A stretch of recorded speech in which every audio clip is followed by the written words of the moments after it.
Skip Atwater, welcome to the show. Thank you very much. I have heard a lot about you from several of the previous guests. I've read about you. I've seen documentaries about you. You're a hard man to reach. Been trying to make contact for quite a while, and Joe and Scooter finally they were the ones that made the connection. So I just want to say thank you to Joe and Scooter. I'm glad to be here. It's an honor to have you here. But everybody gets an introduction here, so we'll knock that out first. Frederick Holmes Skip Atwater. You were a counter spy during the Cold War era where you used your natural psychic aptitude as a U.S. Army counterintelligence special agent. You played a key role in the remote viewing intelligence program now known to the world by the code name Stargate. For 10 years, you were the operations and training officer of this secret remote viewing program. You recruited and trained an elite cadre of professional intelligence officers to do remote viewing for the Department of Defense and various members of the national intelligence community.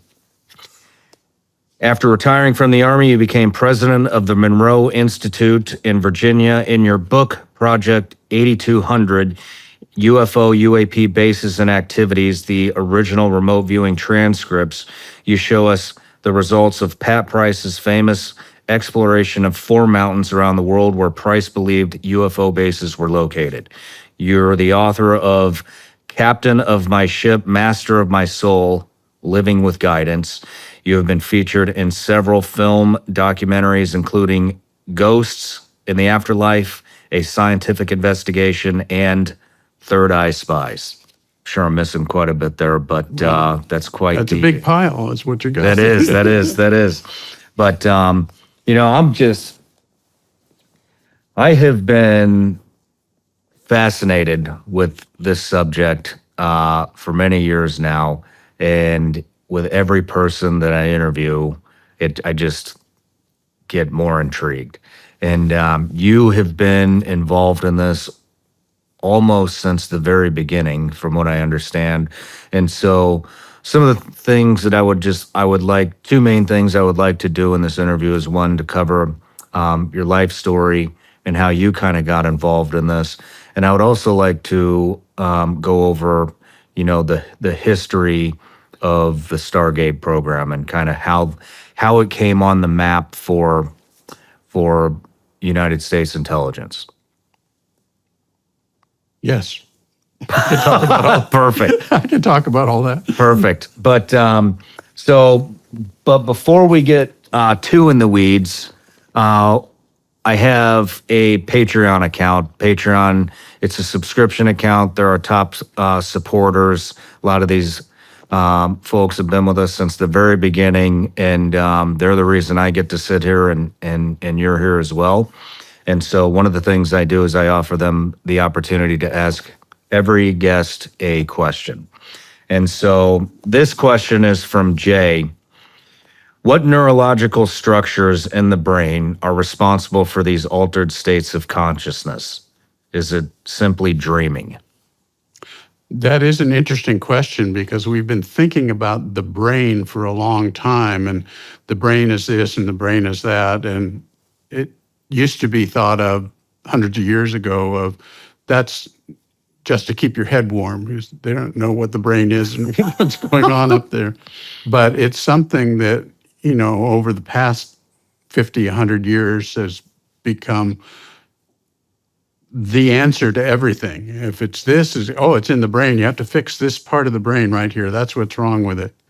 And so him asking this question is a reasonable one, given the education we have now. I'm not so sure that 50 years from now, that will be much of a question, because it seems that all these things that people do, whether it's remote viewing or whatever they call it, seems to have something to do with quantum non-locality, or the everywhere, every when of all information. What did you call it first? The quantum? Quantum non-locality is a technical term for it, but they had to invent that 60 years ago because they didn't know what was going on. There's lots of science on saying that there's no space and there's no time. And these people, we'll just call them remote viewers because it's a good thing to use as a name. Not that I like it so much, but that's okay. Everybody calls it remote viewing. What do you call it? I attempt to list out several different things. Are you psychic? Is that the word that one should use? It's a word that people toss around a lot. Are you clairvoyant? Are those words that you toss and pass around? But Ingo Swann kind of coined the word remote viewing because when he went to work with Stanford Research Institute, they didn't want to say, well, we're training psychics here. And there's, no, let's just call it, remote viewing. That would probably be better, which I've gotten sidetracked in talking a lot here, but it's not really remote viewing because there's nothing that's remote. Everything is all one thing. That's the quantum non-locality. So these people that are doing the remote viewing have the ability to perceive everywhere and every when. And some of them decide to call it this and call it that and call it this. But it looks an awful lot, at least for the next 50 years, to be quantum non-locality. And I limit that 50-year thing because each unit of time, like there is no time, right? Each unit of time we go through, suddenly things are different. I mean, wasn't the Earth flat at one time? And wasn't everything orbiting around us? No, it's us going around the sun. That's an interesting idea. And those kinds of large breakthroughs in science takes a while for us to figure them out. And generations to figure them out. So I can only think that maybe in the future generations, it won't be what we think it is now. Makes a lot of sense. Makes a lot of sense. So back to the original question. So it's not a dream. Well, then we've defined something called a dream. And by using the word dream, we all tell ourselves, oh, that wasn't really real. It was just a dream. Perhaps it's a different kind of knowing, and it's coded. When you have a dream about this, this, and this, so what that really was is how important things are to me when I think about this, and I had a dream about it, and it reminded me when this happened and that happened. I don't think there's anybody who really knows what a dream is, except that they go, oh, it's just a dream. Don't worry about it. So this is interesting. And I know this is going to tie into your childhood too, I think, but do you think that every dream needs to be deciphered and dissected and decoded? If you mean just tell my wife what my dream was, I think that's a good thing to talk about. No, I don't think that it's a thing to be decoded and figured out, and you should go see your psychiatrist and say, I need help understanding this dream. I don't think that. It's a matter of, obviously there are people who have real problems with that, and they should see the proper help things. But it's not, it's a passing thing, When you talk, what was the terminology again? Quantum non-locality. Quantum non-locality. So that comes from quantum physics, which is a brand new thing, only 60 years old, and making it simpler. There's no space, no time. Everything is everywhere, every when. And I'm going to go too far on this. People turn the channel off. Like I said, oh no, they're not going to turn the channel off. Because reason I'm asking is I don't understand. I've tried to talk about this so many times, and it's just over my head. And so when we say there's no space and no time and everything's happening all at once, in the now, correct? Yes. What does that mean? So what was yesterday? If there's no space, no time, there's no yesterday. But it's past. There's no past and no future because it's all happening at once. But how? Because that's the way it is. It's a very interesting thing to ask those questions because many, many, many different people, thousands, millions of people, and different cultures have come along and tried to answer all those questions. So I think what that means is that's the right question. The fact that they can't answer it, but in what I've been doing for a number of years says that this information we get can only have come to this person one way. And that's the fact that they know this because they didn't read it in a book. They know this because they didn't get a phone call saying, you ought to watch out for this. They got a message from beyond space and time and came up with some information that proved to be true. So if everything's happening all at once, all the time, and there is no time, then that means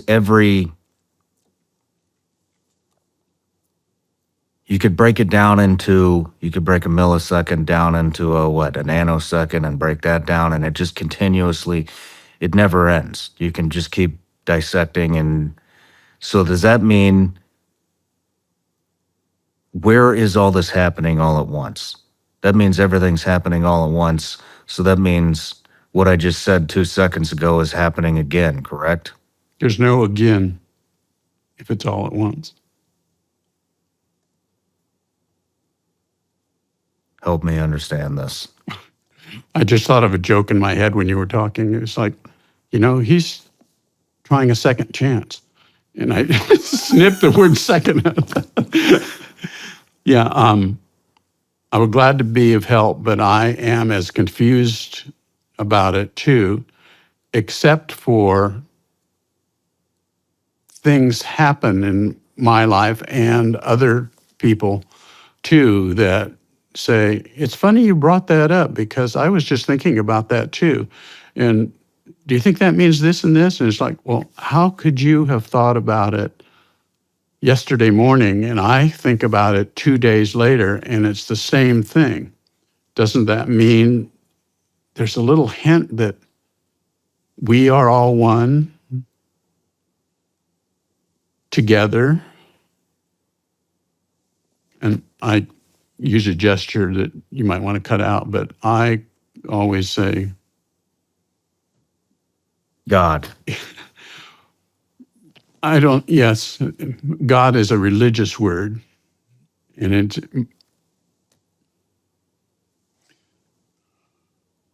we're getting off track here, but it's in my head. So I saw interesting street scene done with Muslims, and the guy was driving up in a taxi or a car, and all the little kids came around and said, gimme, gimme, gimme, gimme, gimme, gimme. And the guy got out of the car and went like that. And they walked away from him because it's everything that comes to you comes from what we believe in, not by me giving you quarters or whatever out the window. Mm. And it was in the movie, it was an interesting lesson he was teaching those kids. They're used to trying to find something to eat and run down the street and chase anybody that looks a foreigner or whoever to give them some money and make their life better. And this guy got out and he just went like that. And all the kids are like. Interesting. So if no time, I'm trying to understand the concept of no time. Everything's happening at once, but what is the space? When you say there's no space, what does that mean? Well, if in my mind, if I back up hundreds of years and watch the way people have organized what they thought was space, like we talked about a minute ago, in terms of the Earth is the center of everything, and everything else goes around the Earth. And then you think, well, no, look at it. We've measured out over the years, and we found out that not everything is the center of the Earth. As a matter of fact, if you look, there's things out there, right? They're really strange. And there's a bunch of things out there, and we're calling those planets. Well, how do you know it's doing that? Well, it took a long time for guys to figure it out and watch it happen. So we are beginning to think now that this thing we call space is infinite. There isn't a place where, well, when do we stop having planets and suns and stars? And it's a good question, because some of them say everything was supposed to collapse back in a billion years from now and start all over again with a Big Bang. And then time went by and the scientists looking out and said, all of those things aren't coming back. They just keep going further and further and further away until, as time passes, like there really is time, it will be so far away we can't see it anymore. Well, then are we alone in the universe? What's space all about? That's interesting. So because the universe is expanding. Yes. So we will hit and they can see the beginning, they can see the Big Bang, from what I understand, supposedly, correct? It happened however many, And so, and I will challenge that statement, not that it's a big deal. Yes, the Big Bang is the thing. Well, how much longer, how will that stick? Will that always be, that's the way it is? Or 100 years from now, 200, 500 years from now, they will say, that Big Bang thing just doesn't work. Yeah. Yeah. I mean, Pluto's no longer a planet. Lots of things change. But I'm just always fascinated in the subject. I'm trying to wrap my head around it, and I just don't have the IQ level to comprehend it. Well, no, I think you're the one that's supposed to ask those questions and share those answers with the world around you. That's who you are.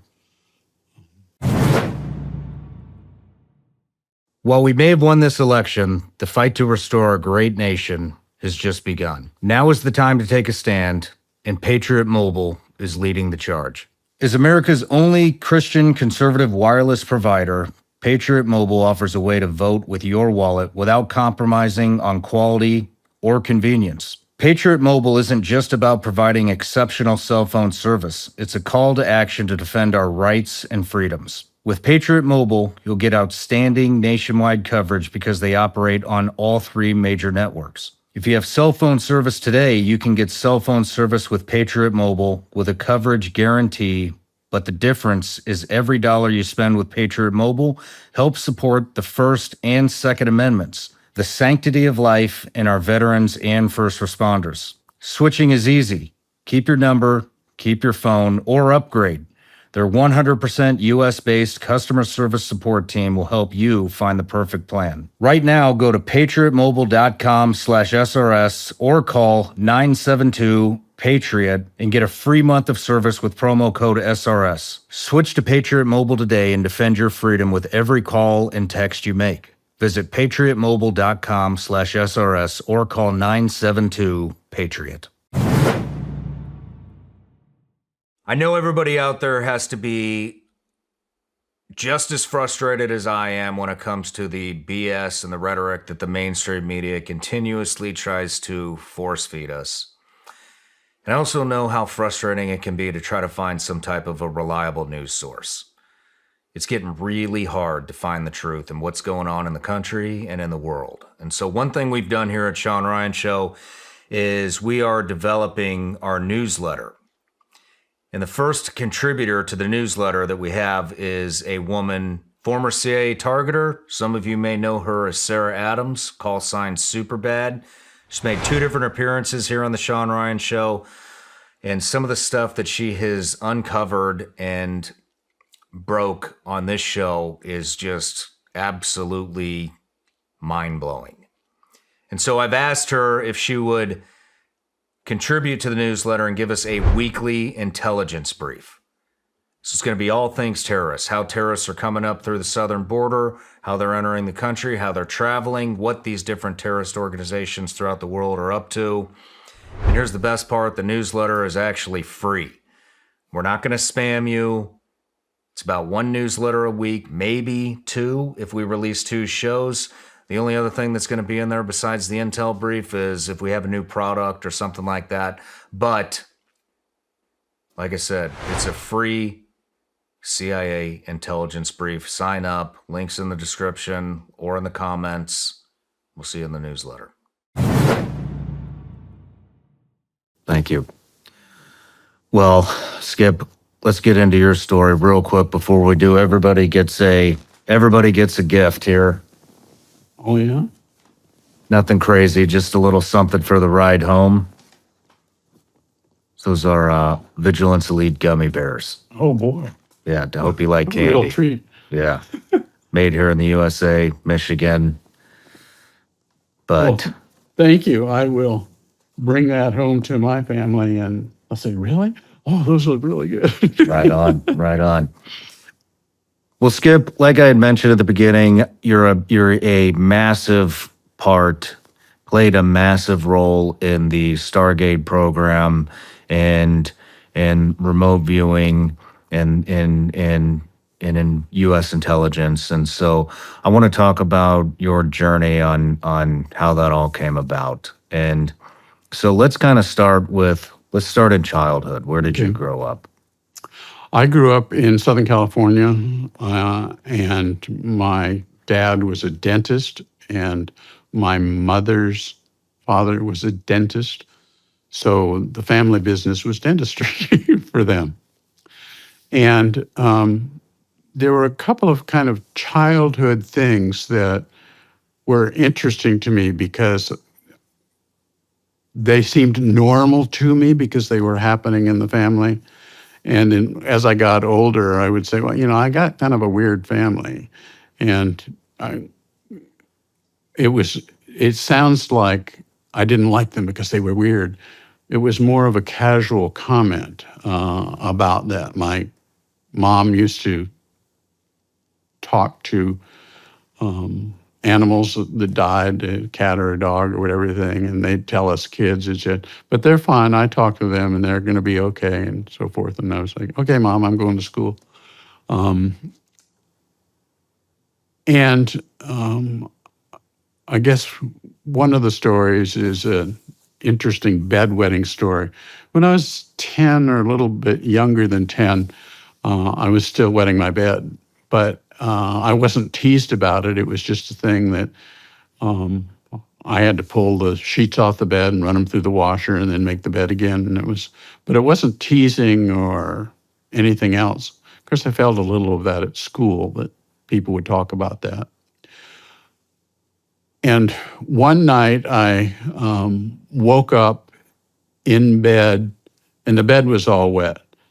And I was screaming and mad at what had happened because there was no reason for this. It was an embarrassing thing for me with 2 older sisters and school kids talking about it. So my mother came in. Are you all right? You fell out of bed? Did you get hurt? Why are you screaming? What's it all about? And I said, I went into the bathroom and I sat on the toilet. And when I began to pee, I woke up here in bed. And now my bed's all wet. And, very angry, really outspoken about it. There's a joke in the end. It really pissed me off. At any rate, my mom put her arm around me and she said, oh, it's okay. It's okay. It'll be okay. And I was like, well, why are you so cool about it? I didn't say anything. She says, Sometimes you're in your body and sometimes you're not in your body. And I'm like, so when you go into the bathroom, you have to make really sure that you went to the bathroom, because it's obvious you didn't. And we go back to the discussion of dreams. Maybe you dreamed you went into the bathroom and you didn't. And you peed your bed again. Well, that left a idea in my head. As the days rolled by and weeks rolled by, it was like, what does she mean by you're not in your body? And so I would kind of practice at night and found that I could get up and look out the window and then look back and I was in bed. And I said, that's pretty weird. And as time went on, I would jump out the window and my out of body state would jump out the window. And I learned to trust that. So when you say, let's rewind for just a second. When you say you would get out of bed and look out the window and then you would look back and you would be in bed. I mean, how old were you when this started happening? Right around 10? It would be over 10. So maybe in the next year or two, those things started to happen. Do you remember the first time that happened? Yes. What were you thinking? Made an impression. Well, I want to go out and play with my friends. I found the first thing that I ran into when I'd go away from my sleeping self in bed, that I was in some sort of school situation, like night school or something. I was in something called night school. But then when I got a little bit older, I started go find my friends. Well, where's Mikey down the road? Well, hey, what if I go over here and find this? And they were out of their bodies too, although they didn't realize it like I did. And so that became part of my life growing up. So does that mean when you interact with somebody in a dream, you believe they are also out of body? I can't answer that question. I can only say what my experience was.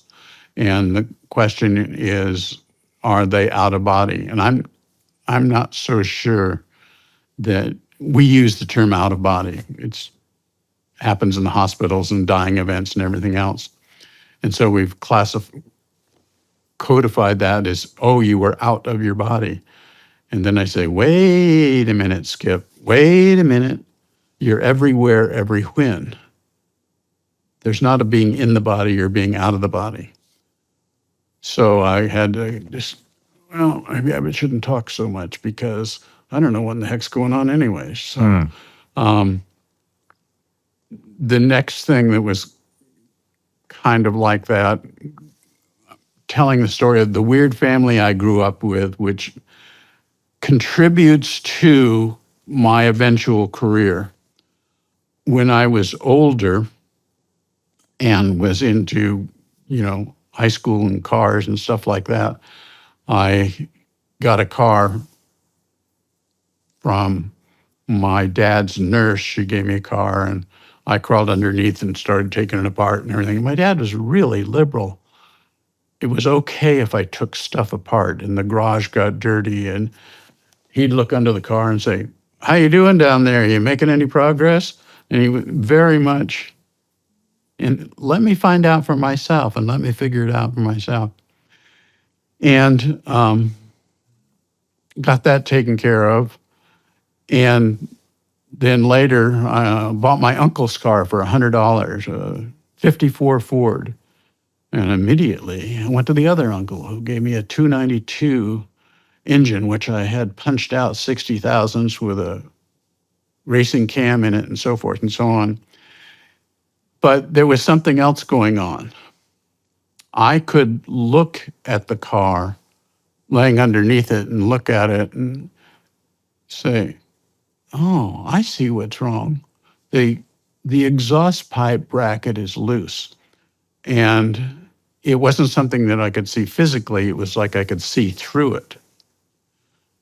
And later in life, I learned they had a name for that called remote viewing. And I was like, well, that's pretty weird. I guess when you go to a mechanic to get your car fixed, that's why our mechanics know what's wrong with your car, because they can do that, just like I was doing with my car. Later, I found out that isn't what they were doing. But Wow. that's part of this development thing that's happening in my weird family again that does it. And one more short story. When I was going to elementary school, my mom sometimes would pick me up from school. And she drove a Oldsmobile station wagon that had the fake wood on the sides and the little hood over the top of the windshield. And she picked me up on this side of the street over here. And then she'd look up and down, and then she'd throw a big U-ey to turn around and go up to where our house was. Well, one day when she turned the U-ey, the door swung open, and I went floating out. And she turned at me and looked at me. And I floated back in. And then I reached over and got the door and closed it. And she said, you're always going to have to close that, because it can open up anytime you want. And we didn't talk about it later. I didn't say, what was that floaty thing all about? How did you do that? And it was like, that wasn't up for discussion. It just, things happened. Wow. So that's the weird family I grew up in. And when it came time to get drafted, I'd gone to college and everything. And then finally I got out of college and got jobs, and I wanted to just go make a career out of it and so forth and so on. Until what's the expression that comes through? And they said, greetings. You are classified 1A and we have a draft and so forth and so on.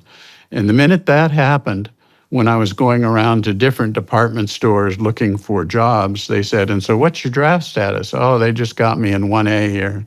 And they said, well, we can't hire you. And I said, what do you mean you can't hire me? He says, well, if you get a job here and say you work up a little bit in management, you become a cashier, and then you become a section of the store manager, and then you finally become the assistant store manager, and you get drafted, they have to keep that position open for you. You have to be able to walk out of the Army afterwards and go into that same position, even if you're in the Army 3 years or whatever. So we don't hire people that are 1A. And I said, well, I know how to straighten that out. And I walked down the street and found the recruiter, and I said, I have to join the Army because I have to get rid of this thing hanging over my head. I'm never going to get anywhere if I don't get rid of this thing. And he says, well, what do you want to do? And I said, well, I don't know.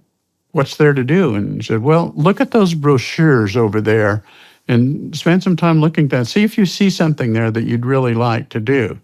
And so I went over and looked at the brochures, and I saw this one, that was a blue one, a trifold blue one, and it said Army Intelligence. And I said, what about this one? This looks really interesting. Oh, I'm sorry, but I can't interview you about that. That's not what I do here in the recruiter's office.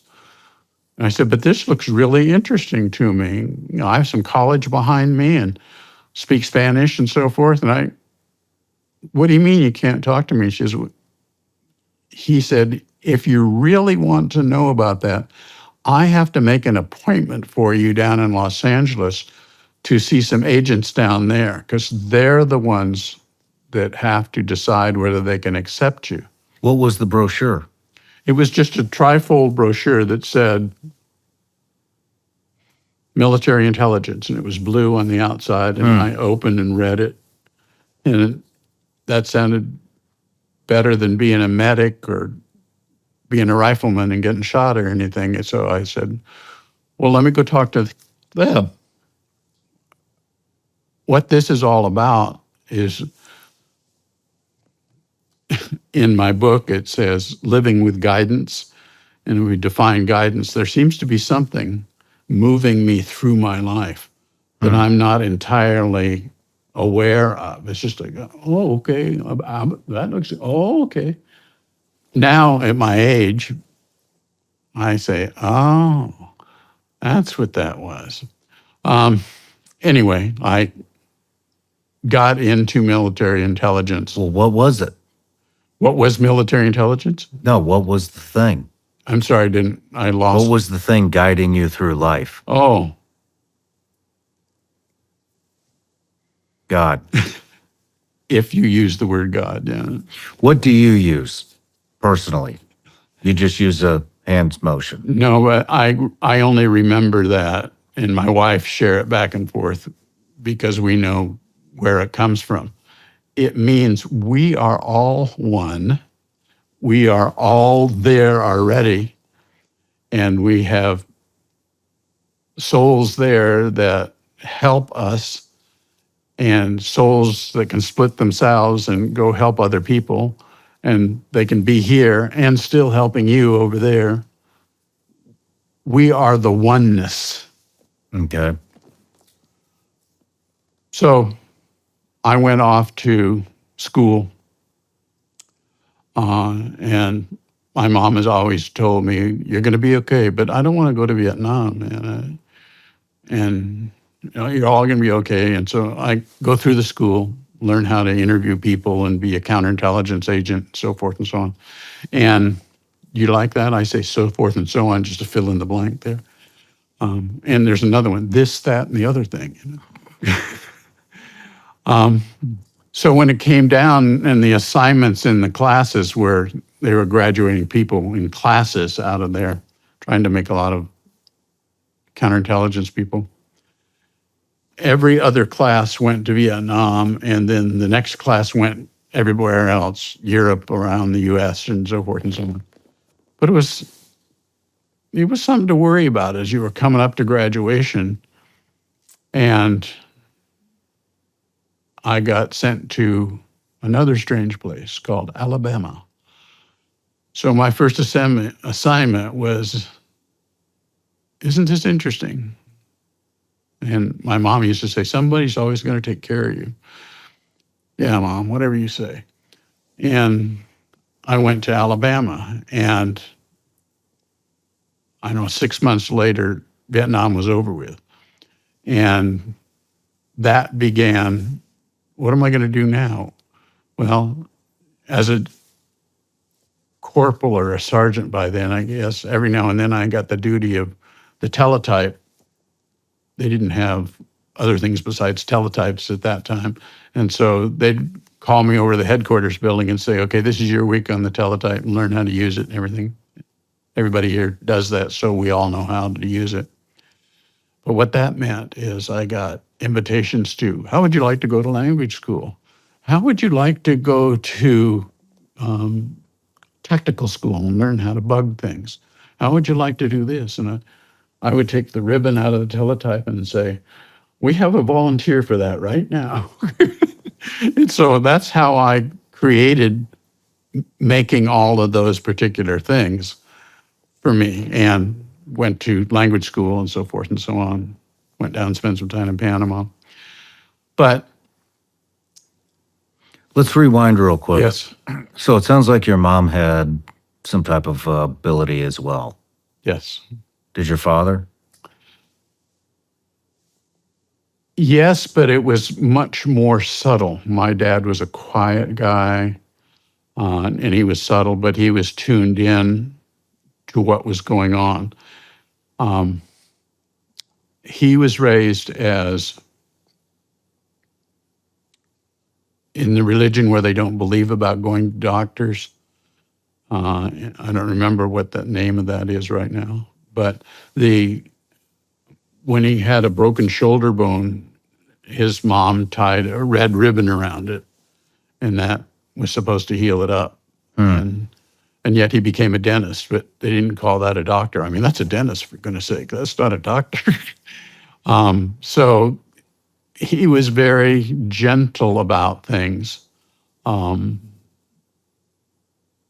But he was aware. I was very sensitive with him. And I think part of one of those things, as I said, he always encouraged me to try things out. And he let me paint a car in the garage. And all I did was hang up sheets all around it. And I painted the car.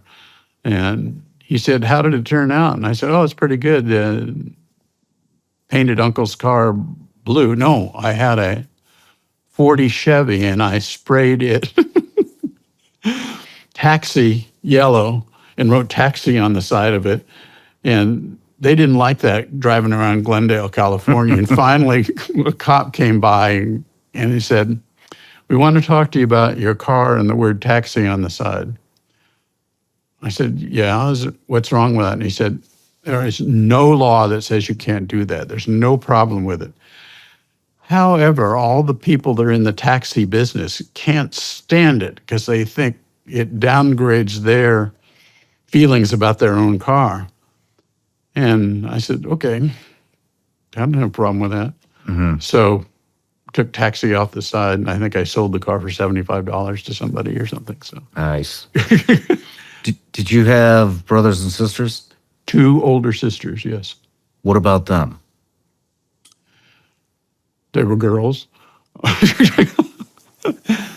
They weren't as tuned in as I was to this whole thing, but they certainly understood it. And as we got older,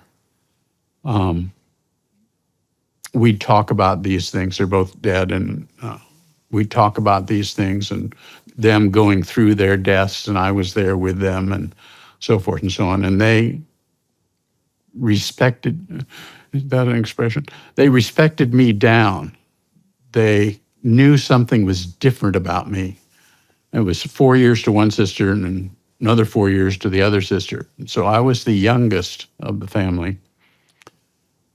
But as we all grew older as people, there was a different arrangement of the kinds of things Skip did and the kinds of things Sonny did and the kind of things that Sue did and so forth and so on. But yeah, they were different. What was different? What was different? They liked chasing boys and Okay. ditching school and getting in trouble for it. And Did you ever hear any conversations between your parents about some of these abilities? no, there's a sidebar to that. When I got out of OCS and was on my way to go to the Pentagon, because I told somebody I wanted to do stuff with remote viewing because I thought it was a threat. He said, "Well, we'll assign you to the Pentagon and we'll you go find it. As a lieutenant, you'll be somebody in the Pentagon that's on the night security voice, and you have the access to everything and make sure people lock doors and don't leave classified documents out and so forth." I never actually made it there because somebody intervened. And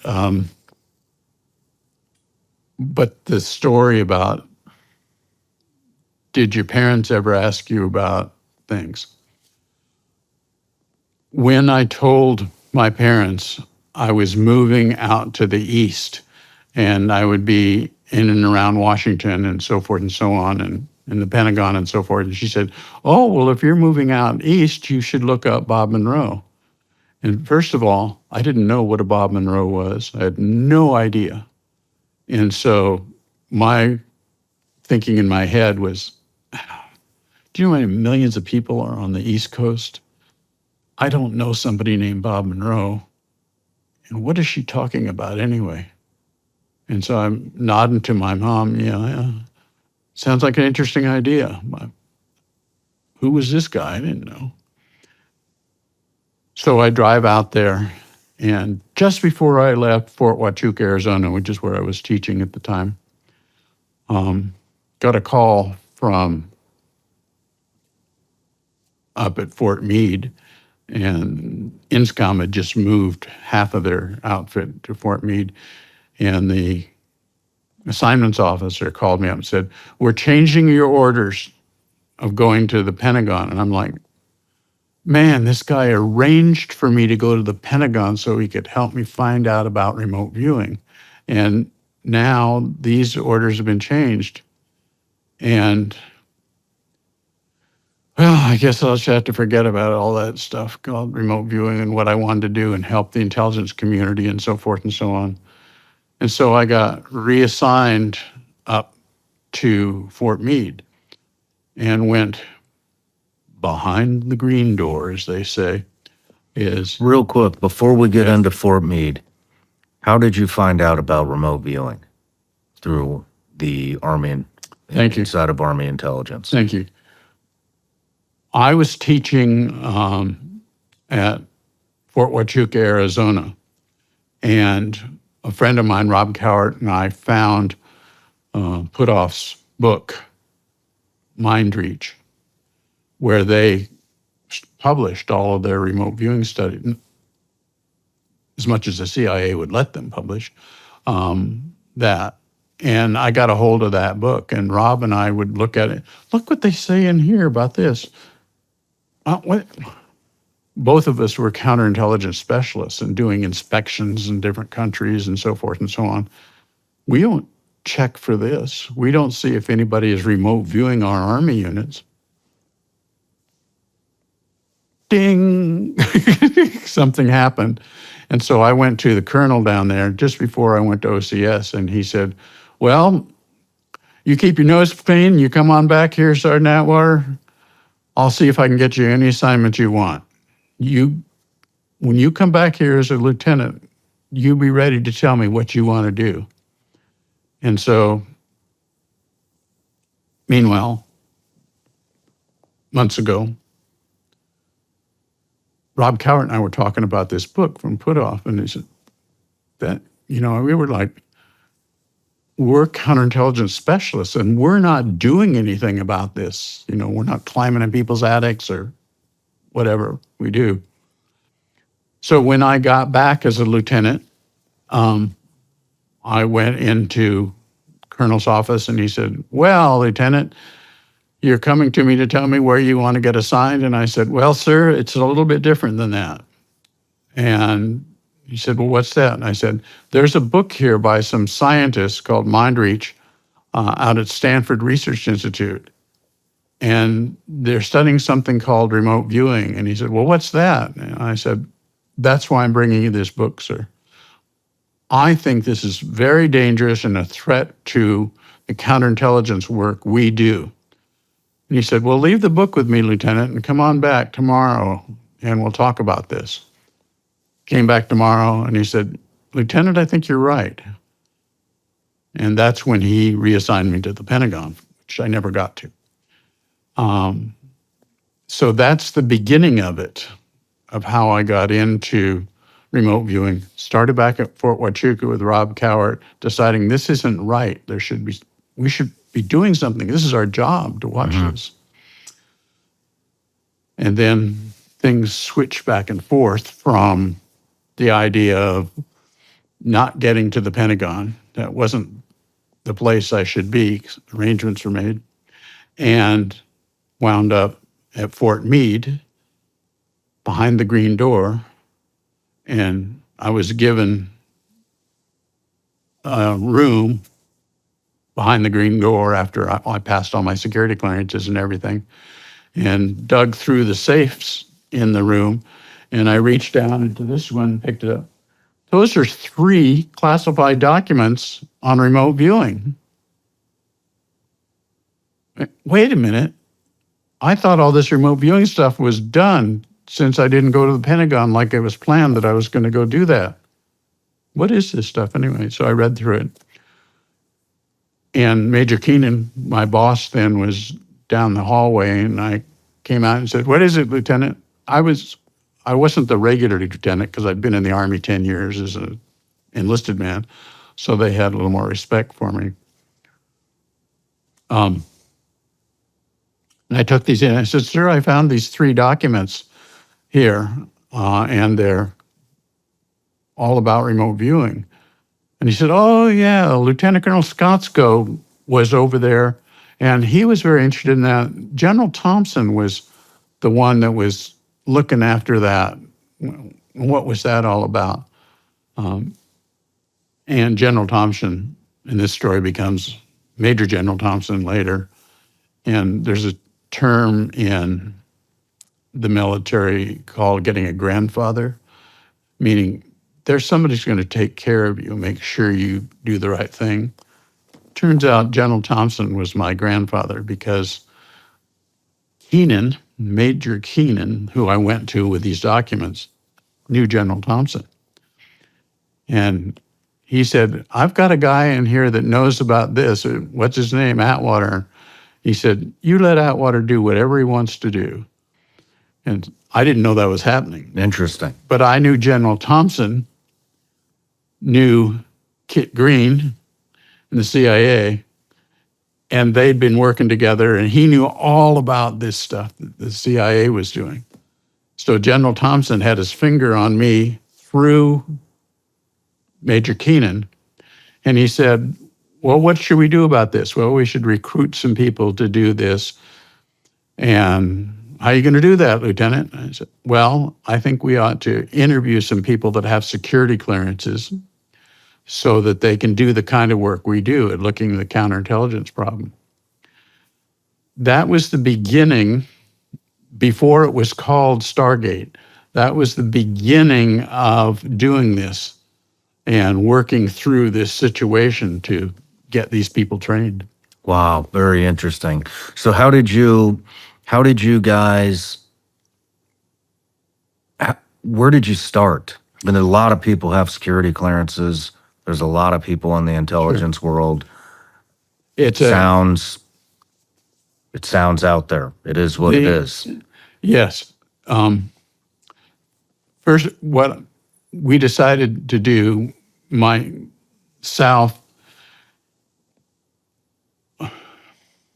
Major Keenan got another officer in and was going to be my boss because I was just a lieutenant, and we needed somebody that was a lieutenant colonel to do this.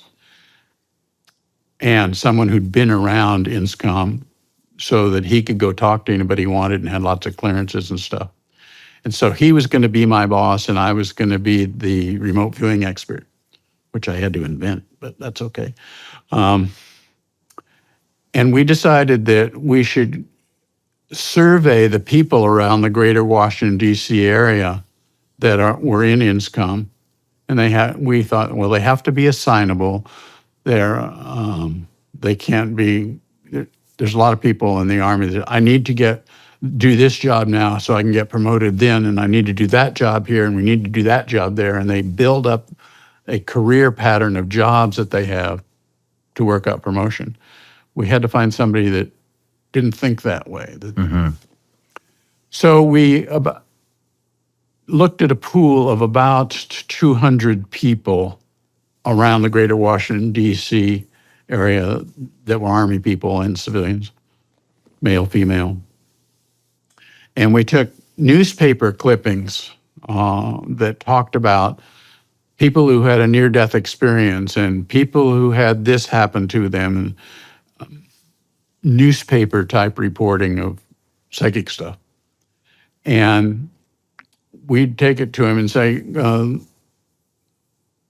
the boss has asked us to come around and see whether or not people would think some of these people could help us in the Army some way. If they can do what they say, maybe they could help us in the Army some way. And we would both ask questions, my major and myself, that time just a lieutenant, and this one would ask, and then this one would ask, and we'd see if they would agree. And then we would say, well, let's talk to them a little bit further. And then when we finished that process, we told SRI what we're doing, and they made an arrangement to do a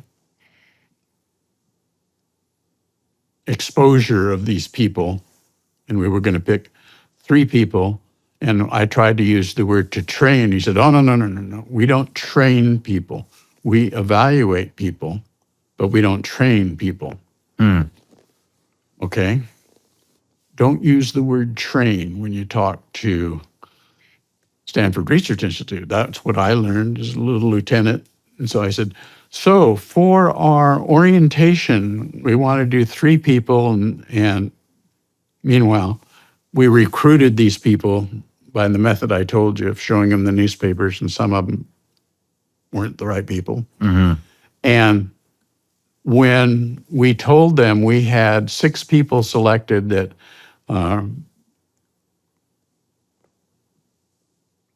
no, it was like 6 or 8 at that time that we brought in. They didn't all stay. They said, well, I thought I wanted to do this, but my wife wants to move and I can't do it, and so forth and so on. Put-Off and Targ heard about it, and they said, well, we want to interview them. We don't want you to select which ones. We want to do the interview with them to see if they're suitable for our evaluation.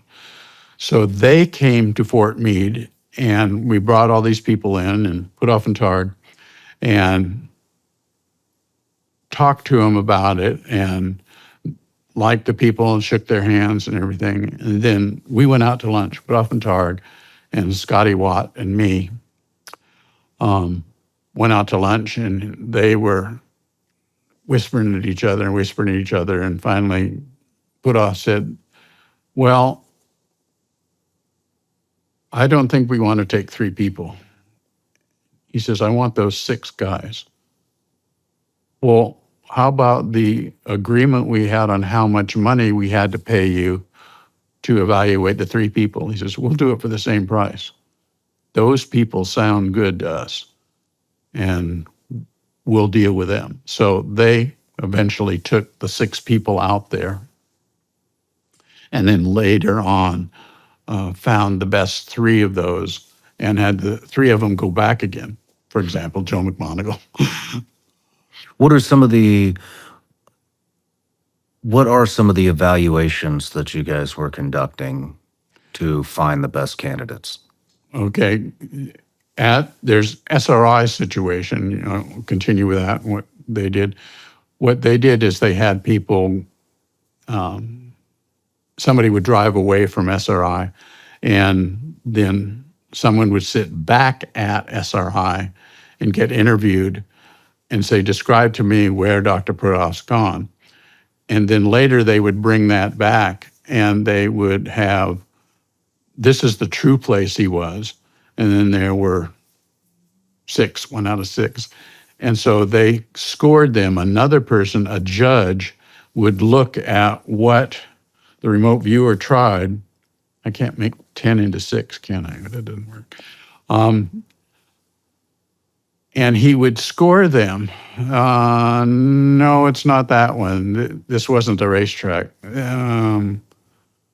It might be that one. That's kind of a museum-like thing. And so they would rate these things. And they got 80% correct matches. For example, on Joe McMoneagle. No, it was on the 6 altogether, meaning that the judge, who didn't know where they'd gone or what was the actual thing about, and that is how we scored and decided who we were going to choose, and chose the ones that had the best to, start out. Were any of these 6 people surprised that they were chosen? Were they, I mean, how do I describe this? Was anybody surprised at the program and surprised in the reasons you're evaluating them for? No, they already signed up for the program when they came in, and they, signed secret certificates of, don't tell anybody about this.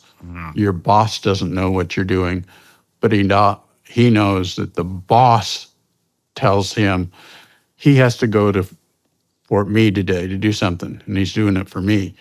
So they were on board with the program, and they heard about going out to SRI. And we had those classified documents, for example, and they looked at those and they were interested in going out there and doing that. What was in the classified documents?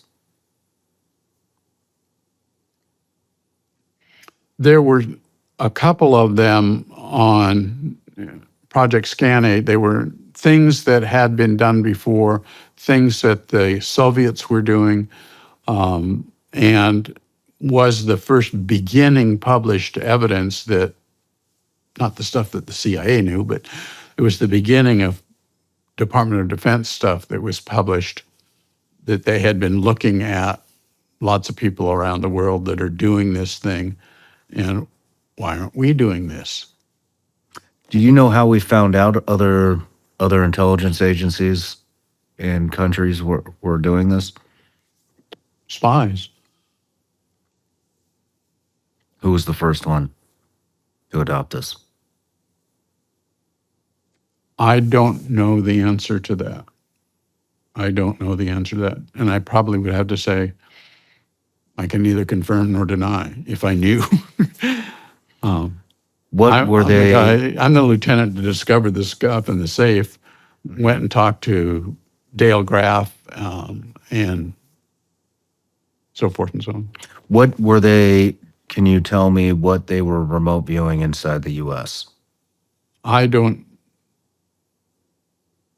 know that. Okay. But it grew into something else. I mean, Joe's gone over there and been with the Russians and talked to them and played with them, and they played with him and so forth and so on. Yeah. Yeah. Okay. So 6 guys, six people, you guys took in. What happens then? Well, they, after they finished this evaluation, we had started working at Fort Meade with doing little outbounder things and practicing and so forth and so on of what was going on. So Scotty Watt would drive out in a car to someplace, and then I'd sit over in the operations building and interview them about, describe where Scotty is now. And they would sometimes get hits and sometimes not get hits, which was good for Scotty, because when they'd get a hit, he would say, I wasn't so sure this stuff worked, but I was the one that went out there, and they described the tower I was on and such and so. So it was fun for him.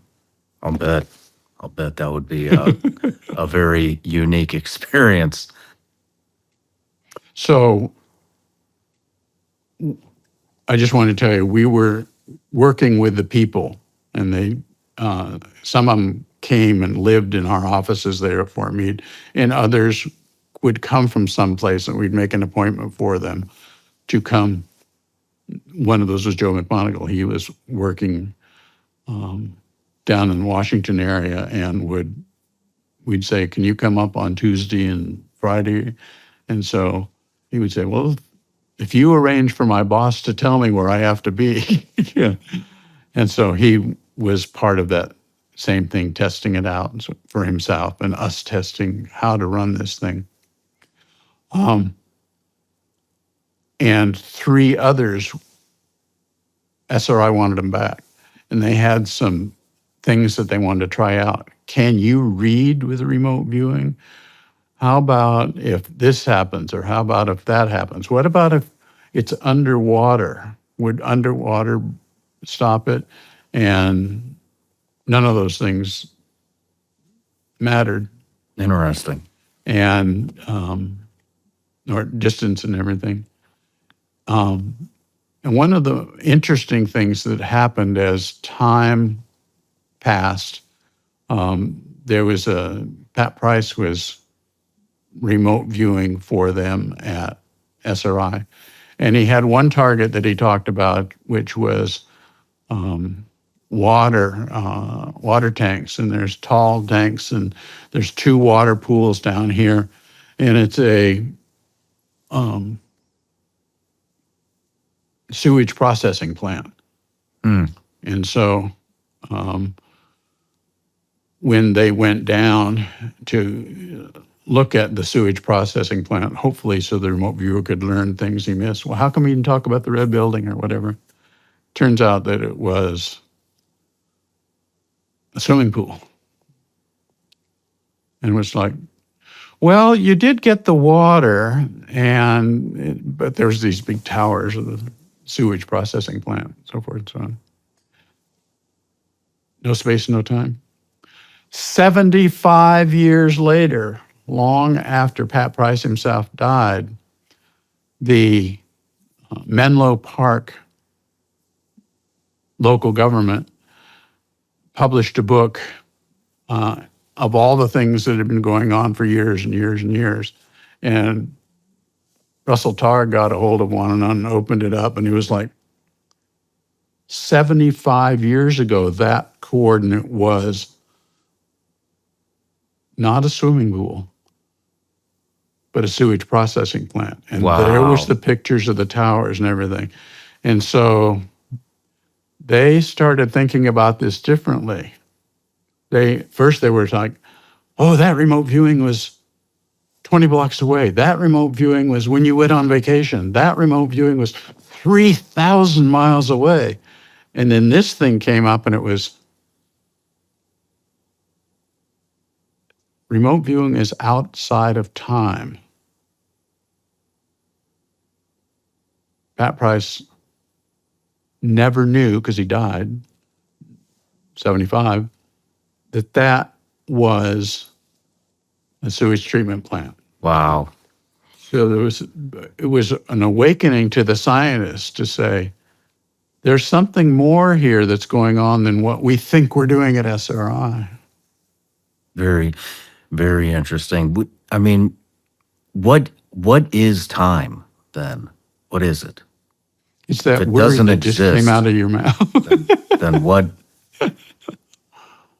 is it? It isn't. It's a thing that we have invented to organize our lives on Earth. My cat doesn't know time, and the birds don't know time, except when the weather changes, they're supposed to fly south and so forth and so on.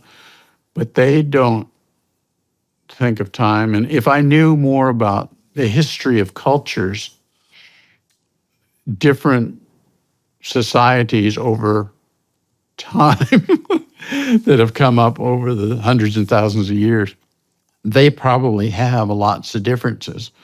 I imagine weather and when you plant things and when you harvest things is a much more crude kind of interface with that.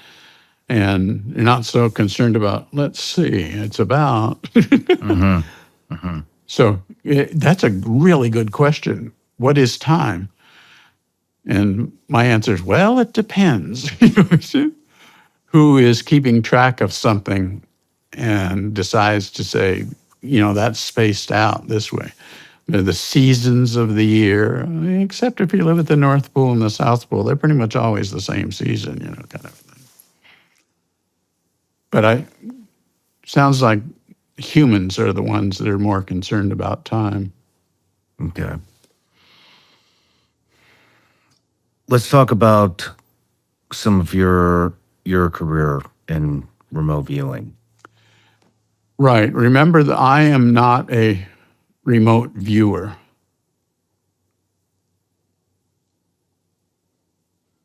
I was the guy who taught other people how to do this thing called remote viewing, and used my education in psychology to understand how people behave and how to reward them and encourage them and so forth.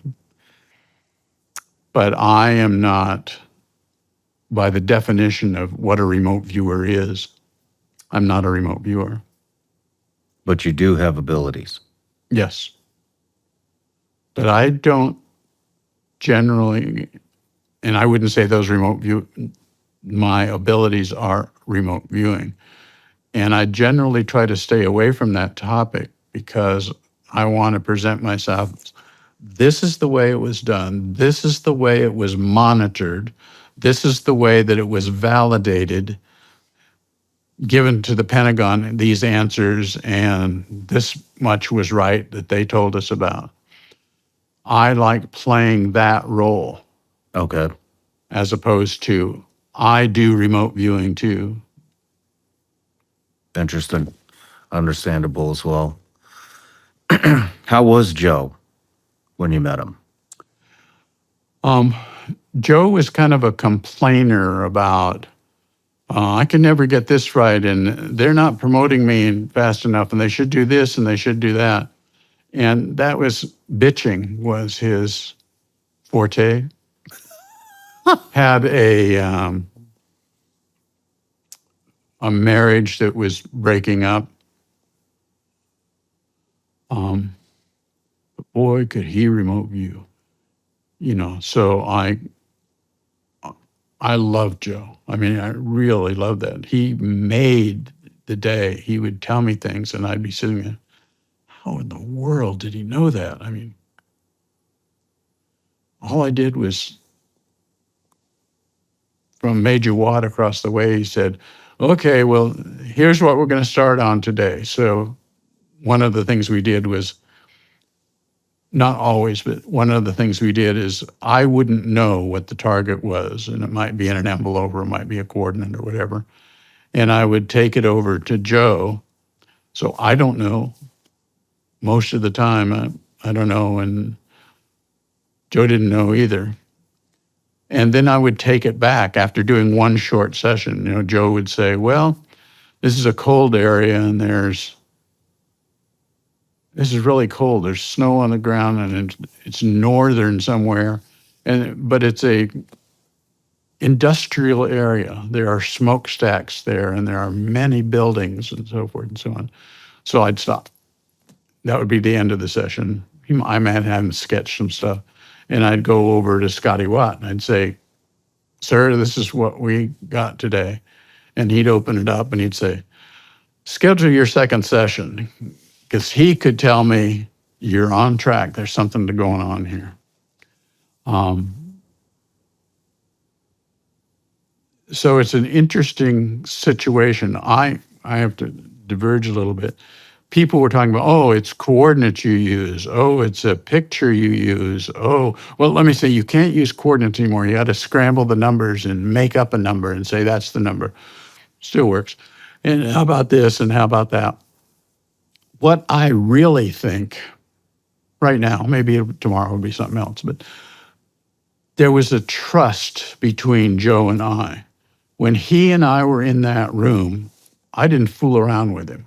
He knew that I knew the questions that the Pentagon needed to know. So I'd say, Joe, do you want to hold the envelope? Joe, do you want to hear the coordinates? No, because over the years, there was a trust built up. I'm in that room with him to do one thing, and that's answer some questions from the Pentagon. What kind of questions was the Pentagon interested in? Oh, lots of different things. Can you tell us, we've watched in Europe as the Soviets are moving their tanks forward, like they're going to go past the Fulda Gap and so forth and so on. Can you ask where this is right now? And Joe would be able to say, well, yes, I see them moving, but they're all parked in garages. And so they would fly another satellite over. Yeah, they're all parked in garages. I don't think we have anything to worry about. There were many, many things that the Pentagon wanted to know. Somebody would have a particular problem that they're trying to resolve. And is it this? Is it that? I mean, you saw some of those things in the Third Eye video about things that they were asked and our satellites that would go over every now and then. And then they said, we never knew that was there. Well, remote viewer told it was kind of a thing. So that grew too. There was, because of Scotty Watt knew a lot of people, and he could go to the Pentagon and go out to lunch with a guy and play golf with a guy and everything, and got to know that, you could tell Scotty something that you needed to know, and he would bring home the envelope. hand it to me, and I'd do sessions with people, and then we'd send it back to him. So that built up for a while.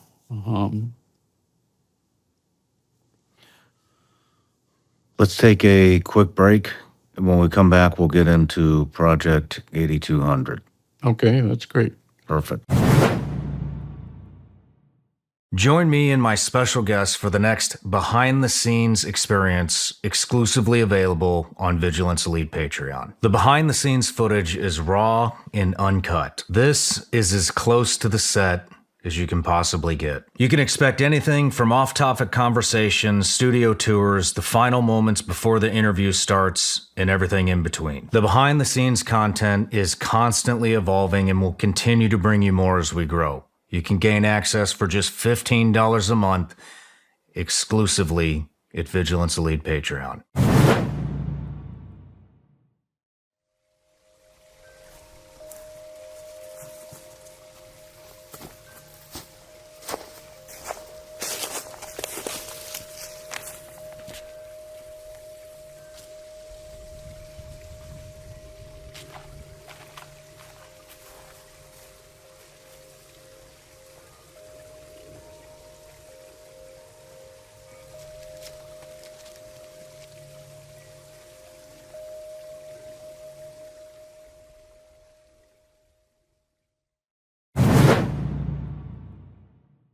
All right, Skip, we're back from the break. And right before we left, we're getting ready to get into Project 8200. But you had mentioned an important point that you wanted to bring up about how the remote viewer knows what to focus on, it sounded like, in the middle of their journey or experience. What do you call it? Yes. Is it an experience? I think it's the only words we can use for it in our mind, in our vocabulary, I think is probably an experience. I don't think intellectually they think they're going anywhere. They know they're sitting in the room with me, and so, but they're having an experience in some way. Okay. Now, they sometimes may describe, well, I'm going to go over there now, and I'm going to look at that. But we shouldn't take that too strongly. They're still sitting there next to you. So. Okay. Did you see that video about 3-eye spies or whatever that was, third eye spies? I did not. Okay.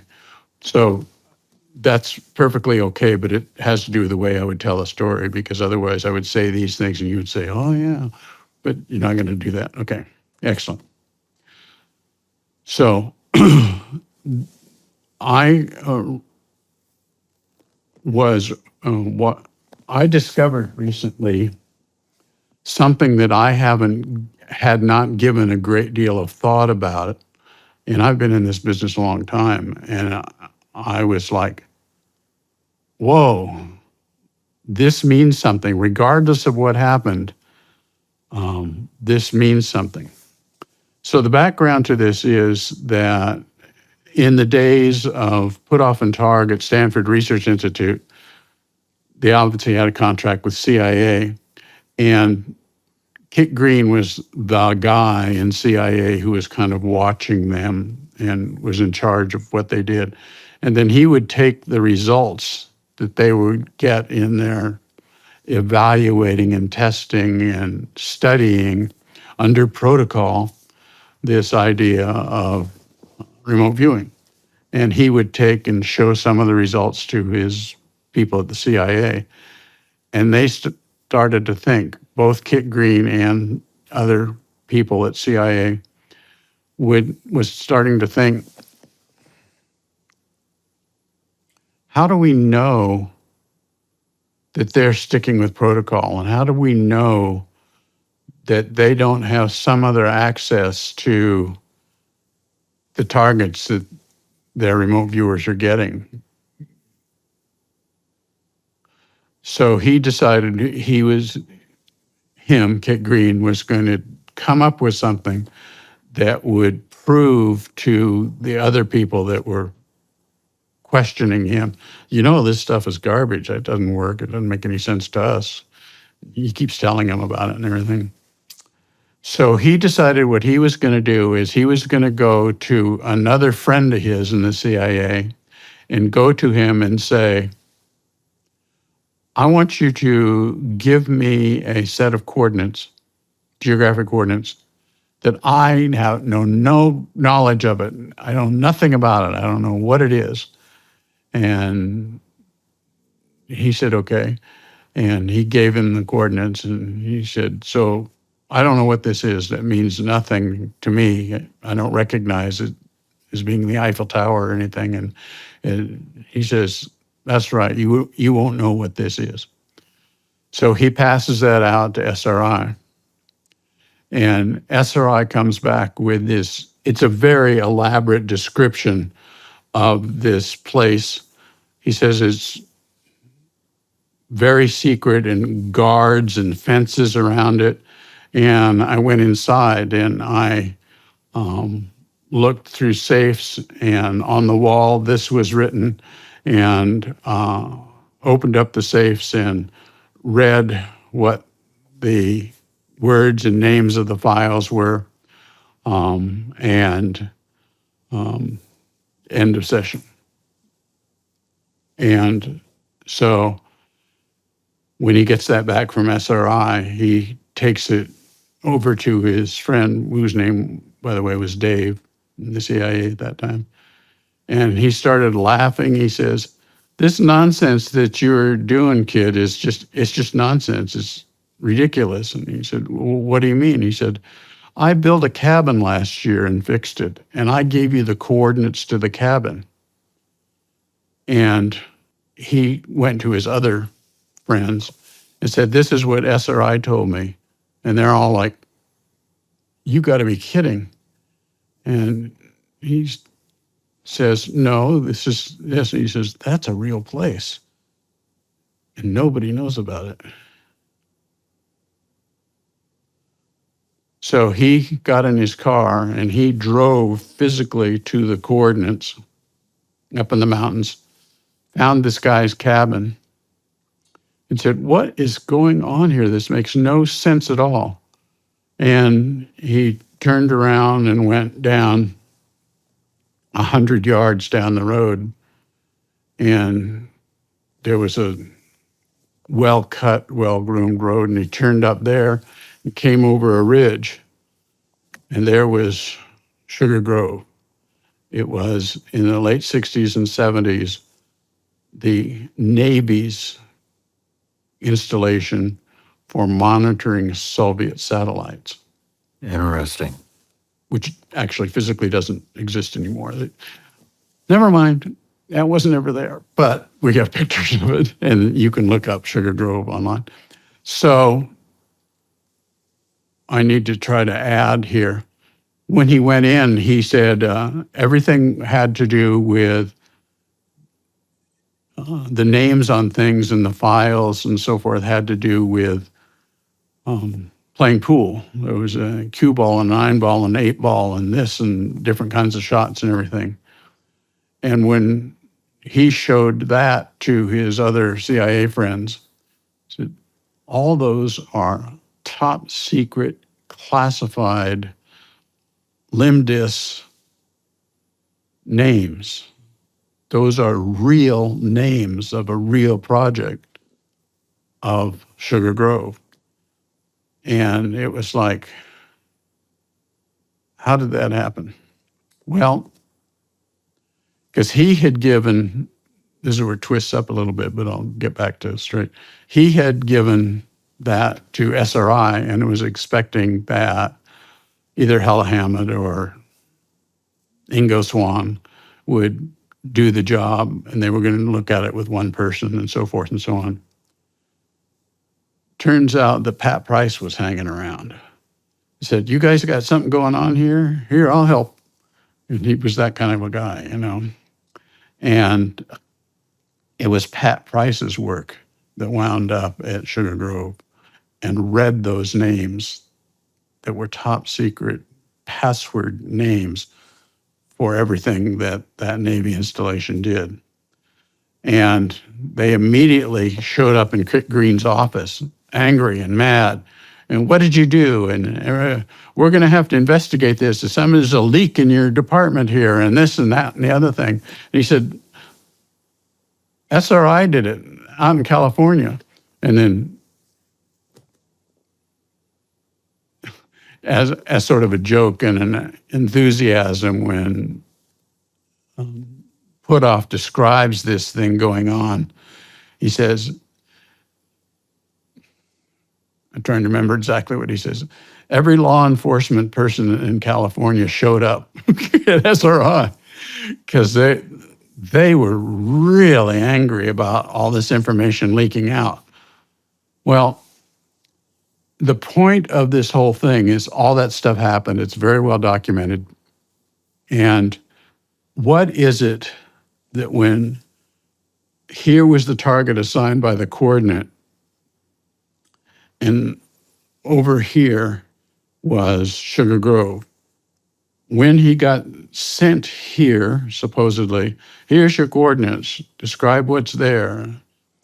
And, Puthoff and Tard are trying to do their best and get good protocols and everything. And it's a boring, I'm going to make up some words because I don't know what to say. It's boring. But they say, I wonder what the hell that is over there. And so Pat Price goes over here and finds Sugar Grove. So I started thinking about this situation in remote viewing and everywhere, every when.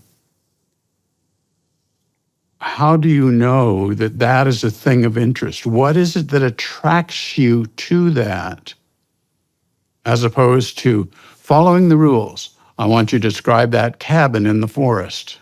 That's what your job is. Here are your coordinates. Mm-hmm.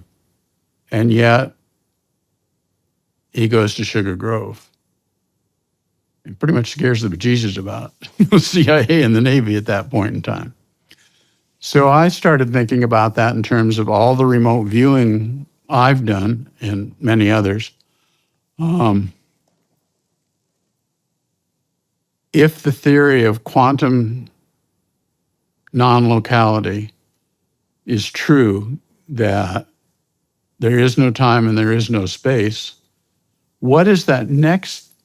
I'm using this skull of mine, which makes no sense, but it's a good graphic.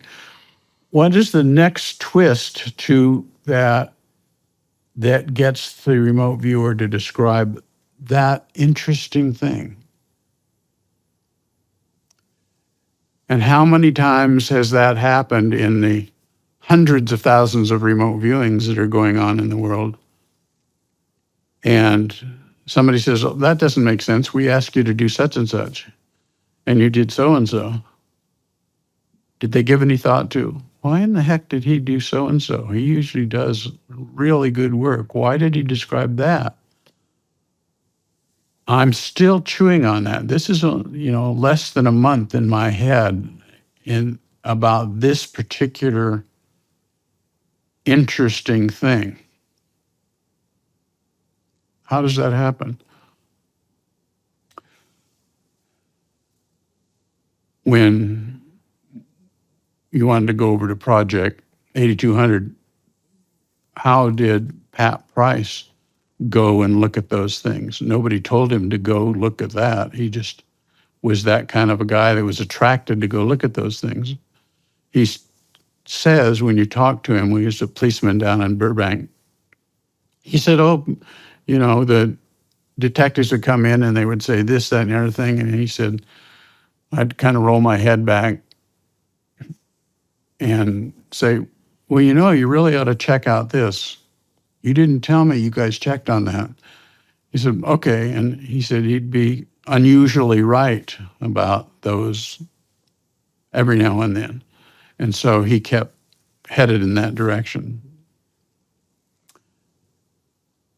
This Project 8200 thing was something that I did because Pat Price walked into SRI in his normal working there in the early 70s, having come up from originally down in Burbank. He then lived in Northern California. But he would come down to do sessions because Puthoff and Targ checked him out.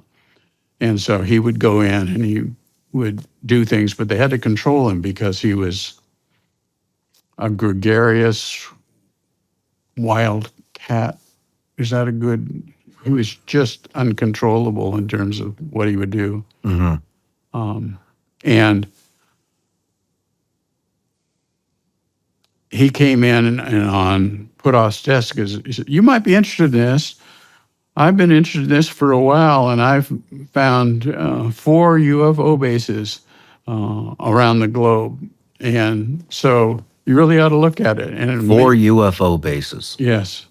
And this just came in just completely random one day. This pad comes in and here it is. 4 Right. UFO bases around the world.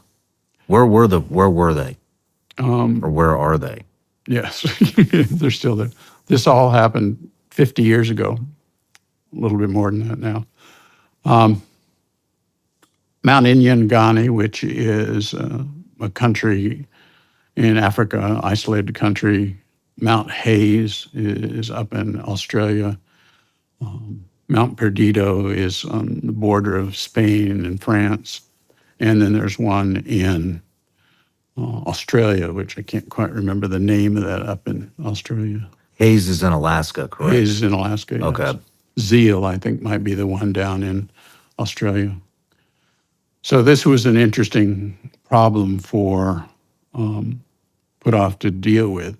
He says, we're watching Pat in our program here and testing and evaluating our program here at SRI. These look interesting. What is it about this that, pulls me to it? So it turns out that he calls up a friend of his called Ken Kress and says, Kit Green, and calls Kit Green. And they're friends from a long time ago when they were junior officers. Now, Kit Green is in the CIA. He went that way, and Puthoff went into being a research scientist, but they're really good friends. So he calls up Kit and says, "Could you do me a favor?" And said, "What's that?" "Well, I was wondering how things are going down in Australia. Do you know who the case officer is down in Australia, the station chief or whatever you call him?" And he says, "Well, yeah." He said, "Well, I'm just kind of interested in what things are like in Australia now. I'd like to maybe go down there someday." And so he says, "Well, let me give him a call." And so a couple of days later, he calls back and said, "Yeah, I talked to the station chief down there, and he said they really like it. They get along with the Australians just fine. They share things and work together on things. And I really like it here too. I hope I don't get reassigned very often." "Well, there is that one thing. It's all those UFOs up north." And Puthoff is like, "Oh, well, that's kind of an interesting thing, but otherwise you really like it down there." And so Puthoff wasn't going to say anything. He says, "We ought to get together next time you're back in the States here. We'll go out and have a beer again. Remember how a good time we had when we were young officers together?" He said, "Yeah, let's do that. Let's get together again." And so then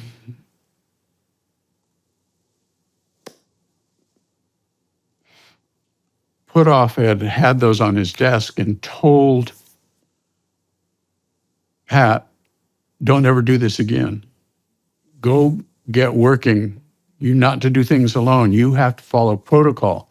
We're being paid by an outside agency, and we have to follow our protocol, else we'll get fired. So you need to not ever do this again. Only do the things that Targ is working with you in the interview room next door. You do what things we're telling you to do so that we're in control and we can tell the CIA what we're doing."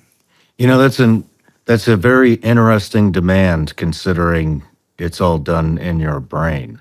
That's telling you, I mean, essentially the same thing as telling you, don't think about these things. I'm your boss. I tell you when to think and how to think. Right. How did Pat respond to that? Well, I don't think I know the answer to that question, Okay. but he shrugged his shoulders, and I'm sure because of the maverick that he was, he didn't much care about what he said.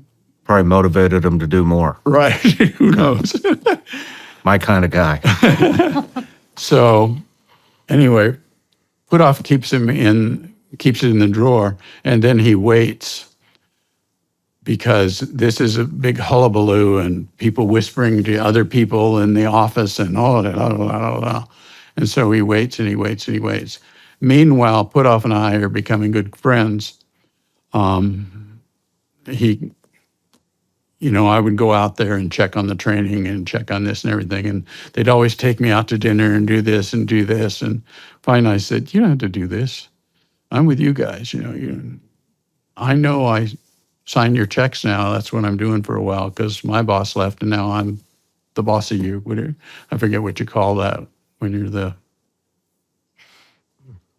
person, case control officer. I don't know. Anyways, so we became more friends after a while and could visit and talk about things without him doing his job of taking care of the guy that came from Washington and making sure we take care of that guy because he's the guy who pays us. He said, don't do that. And time passed and he called me.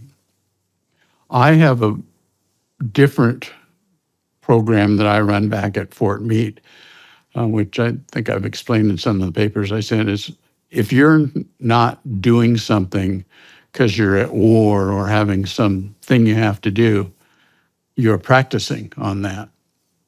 You're doing mock things that keep you in good training. You don't just lay around on the ground, you do PT and you do all the sorts of things.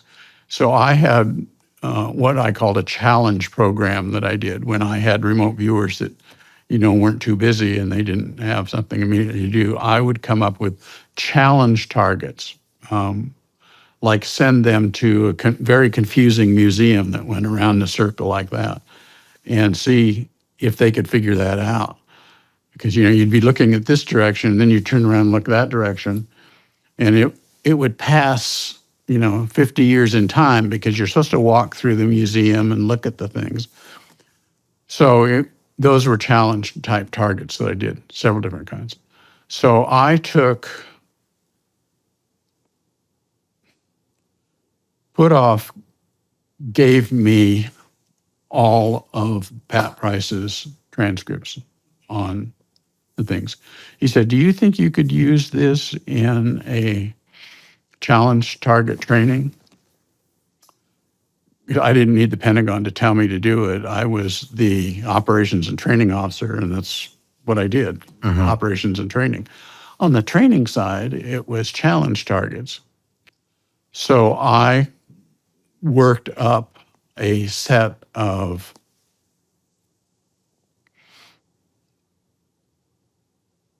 plans for taking the transcript and creating the names of the mountains where these UFO bases were, underground UFO bases were, and then did a series of challenge targets.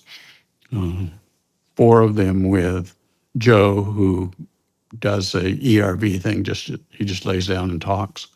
The other people trained by Ingo Swan, and they have this very complicated structure to do their remote viewing. And so I had 6 of those, I think maybe 5. And then we had a couple people who kind of did their own thing.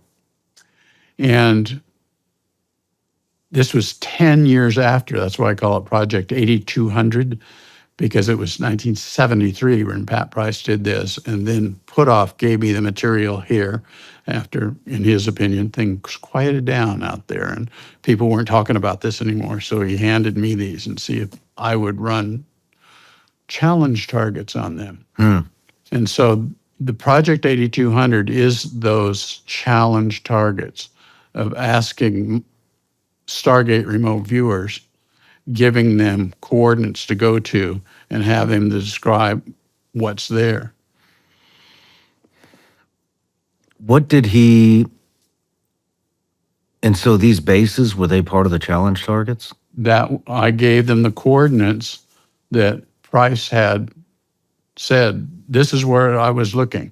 So I took those coordinates and I told them to go look at these different coordinates and see what they found there.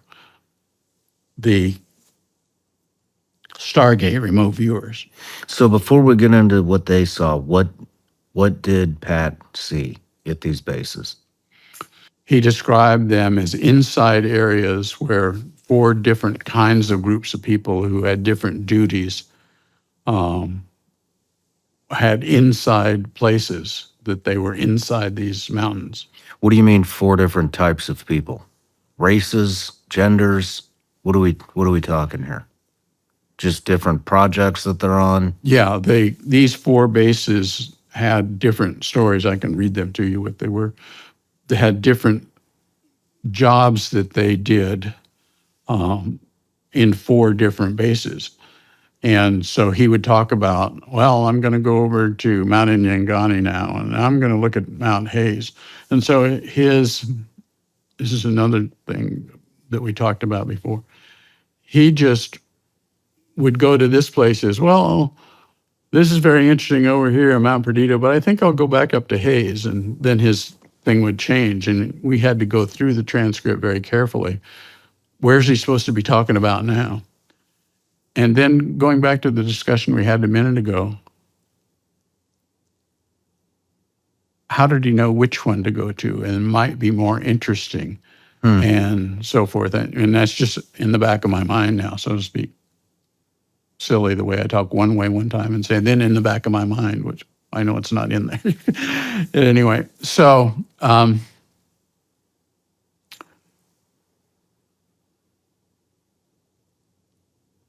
the main thing that there was some interest in when some people would read this and say, oh my goodness, they're terrible, they're invading us, they can do this and they can monitor what our radio things are and they do this. And the single thing that seemed joking up with this is, first, he was worried about this whole thing in terms of him being a military man and wondering about what's all this going on here. But by the time he got through with going through all the targets, he says, they just don't want to be discovered. They don't want people around the planet to know that they're there. Mm-hmm. They don't want people hiking up the mountain and saying, hey, you guys, what are you doing here? Who's they? It depends on which thing you win. And I don't believe all of it. In other words, there's lots of things that they say.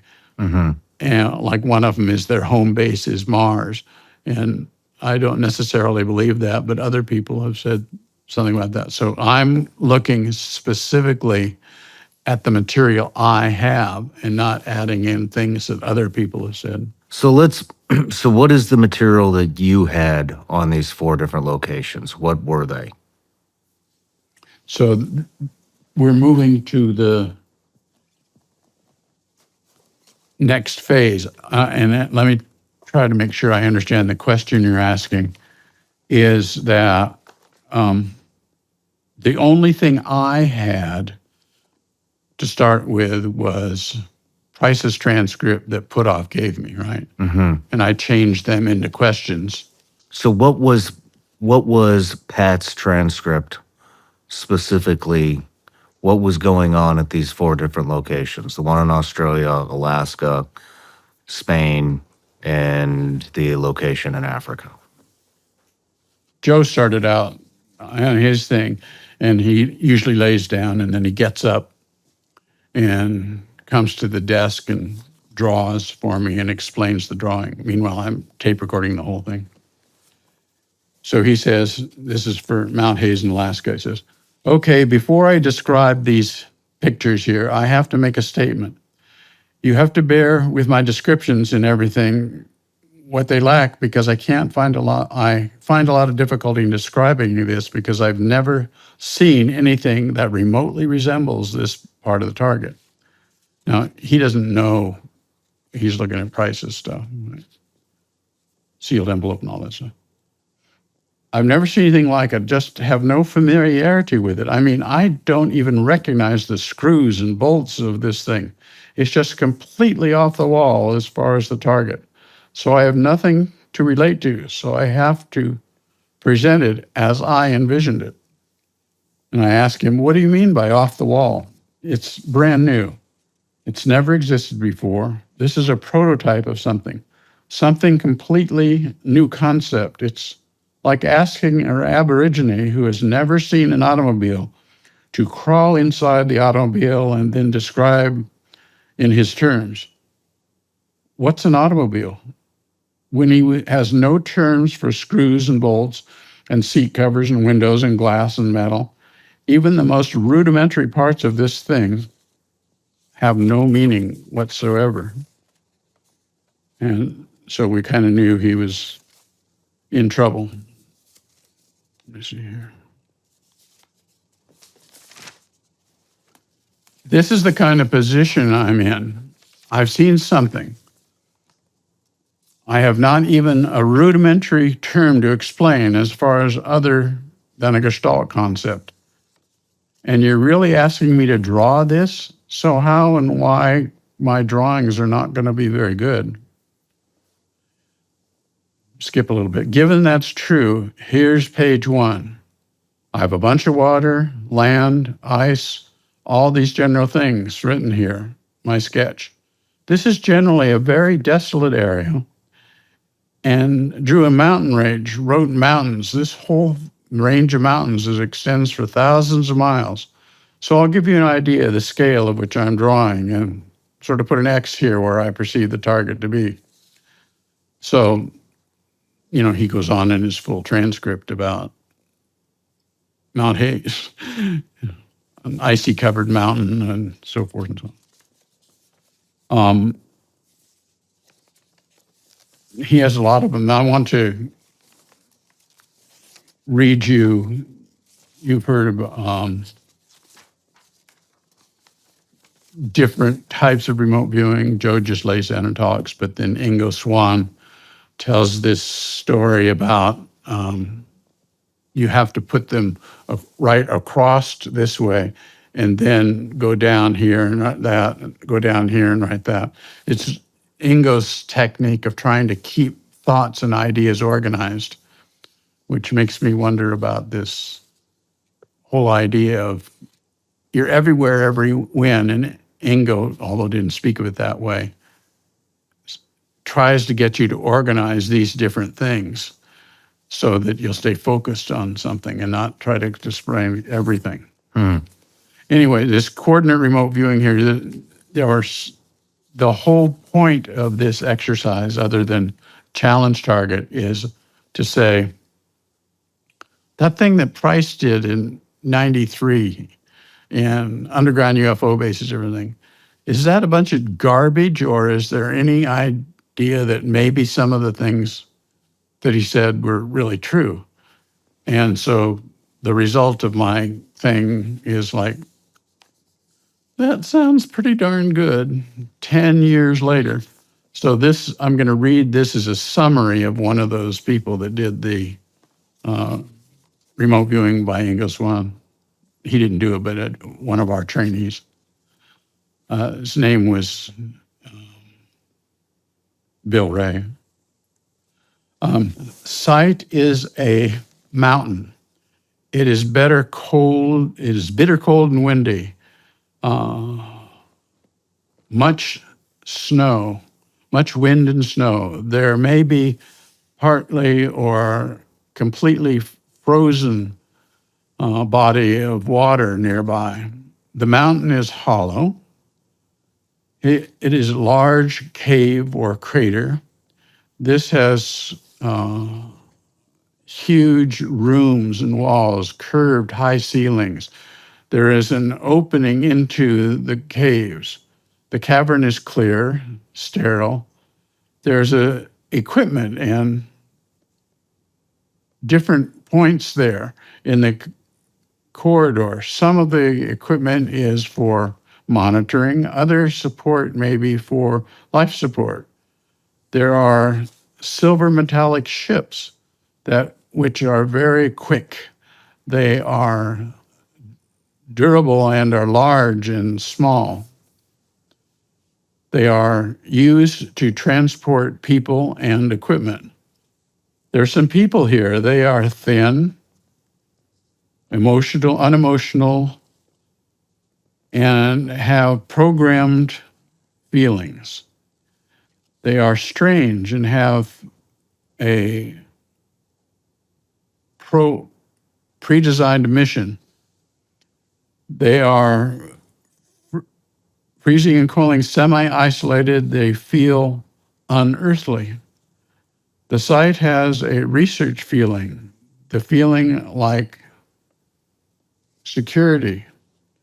The people are benign and serious and are interrelated.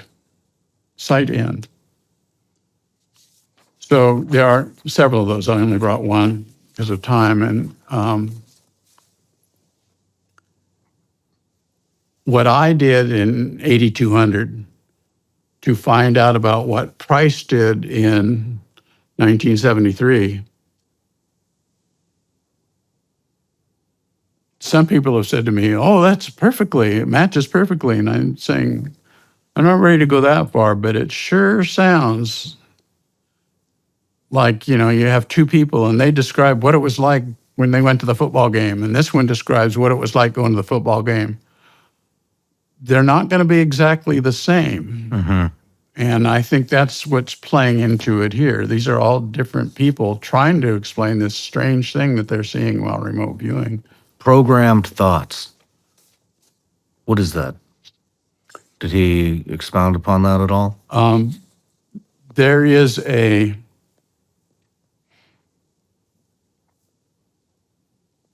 different concept that these programmed thoughts people can use telepathy to tell you to turn left instead of to turn right, or you don't see anything here, some sort of programmed telepathy. One thing was an interesting thing. I was asked, well, people have gone up there, people that are UFO type people have gone up there and looked around, but they can't find how to get into the mountain. And my wife said, what makes you think they have to get into the mountain? I mean, there's lots of things on different things that are being proven now. They can walk right through them, or they can use this programmed thing and not let you see where the cave begins. That was one of the things, people were certainly worried about. And somebody said, well, wouldn't some investigators, some intelligence people go up there and find out if this is true because there's all this going on? And I said, I don't know, but I don't think they'd tell me if they did. Mm-hmm. And now, what about, you had said, you had just mentioned maybe they used the programmed thoughts to conceal the entrance. What are you speaking of when you say people can walk through things? Well, first of all,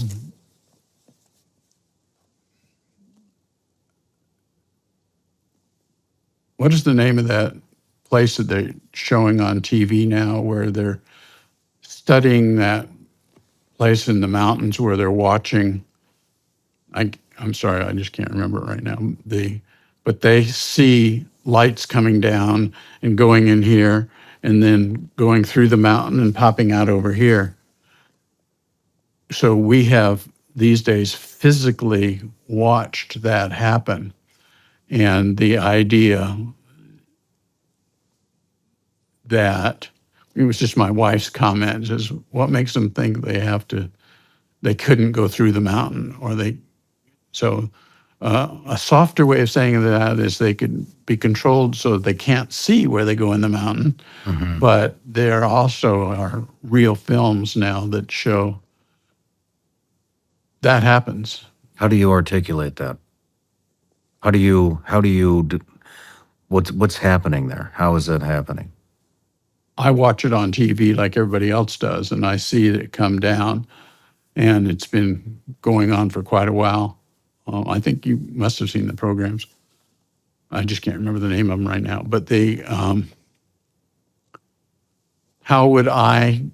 what do I think about that and how they do it? I don't have an answer. I know that it's been videotaped, that it's been documented by a lot of different people, and they bring in experts in to try to figure it out. And what you see in the films that they make is it goes through over here and it goes out over there. And when I watch it, I'm saying, well, look at that. I don't have the wherewithal other than whatever they're doing, something we don't know about, and that's what they're investigating. Well, what about so this was Mount Hayes, correct, that we were just speaking of? We're talking about Mount Hayes in that situation. What are Pat and Joe saying about the other 3 locations? Were they identical? Were there any variations? Yes. I don't have that here in my notes. I have it all written down at home. Do you remember any of it? It's well documented in my books too. If we're talking about this particular set of beings, in the 8,200 beings, I remember that they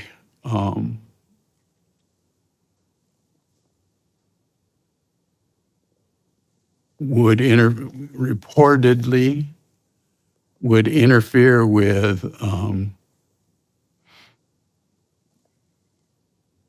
one of our aircraft that would go over and could take satellite pictures in that range, and that satellite would have some problems because they didn't want anything to be photographed. It was very important for them not to be discovered. Interesting. And again, they don't seem to be dangerous or concerned with hurting us in any way. Just don't get discovered. But they got discovered. Well, in this particular case, with the help of Pat Price, and 10 years later with a follow-on of these remote viewers looking at it. Had anyone else other than Joe and Pat remote viewed these locations? Yes, I had 6,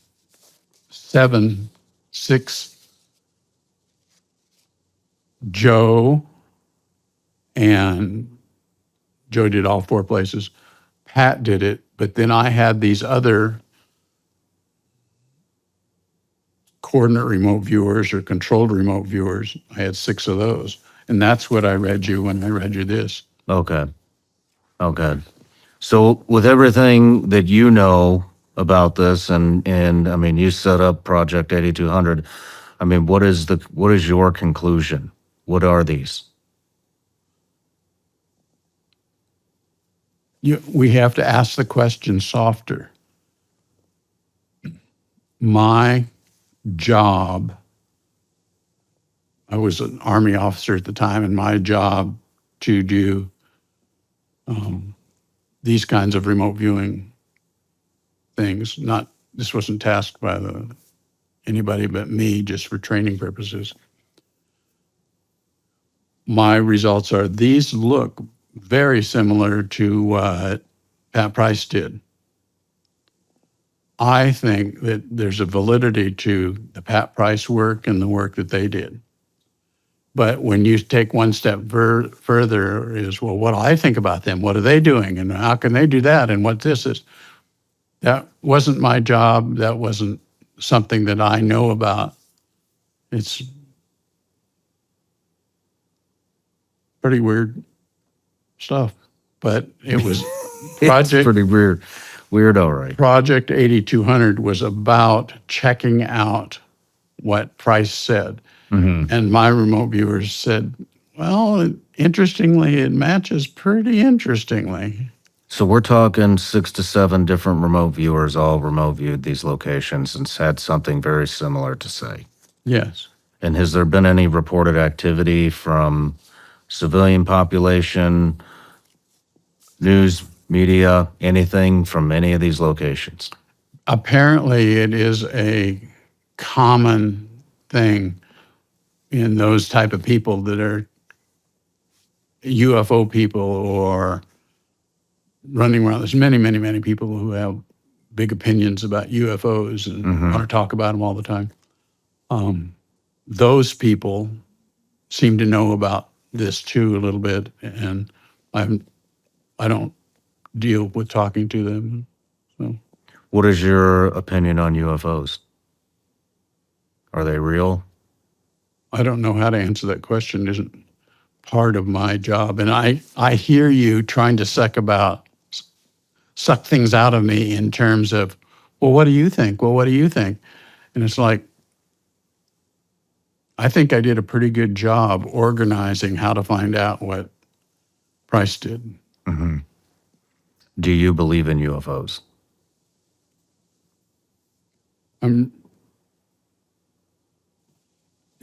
You're really good in your questions. I wanted to read you a little bit of this later, but if I try to sidestep you like I'm doing right now, then you're going to draw a conclusion. I know what he's doing there. He really believes in him, but he doesn't want to tell me. On the other hand, I can say, it's an interesting subject, or I can talk more about it, or I can say, I can neither confirm nor deny. And so there's lots of different things. Do you want me to tell you some stories? Absolutely.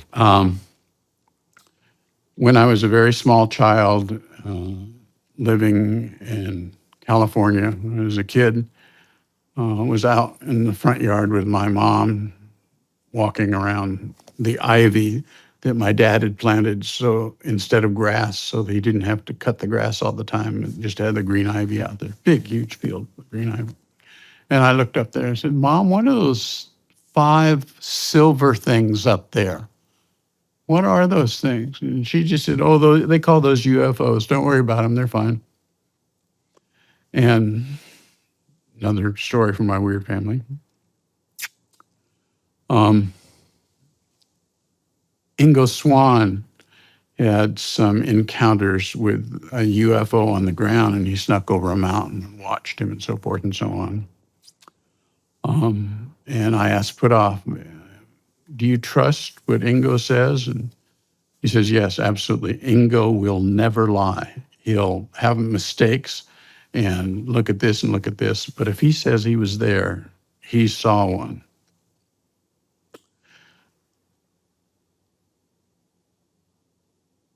When Joe and I both worked in Stargate together, same office, I had an incident where I was on top of a grassy knoll, which I now use to explain as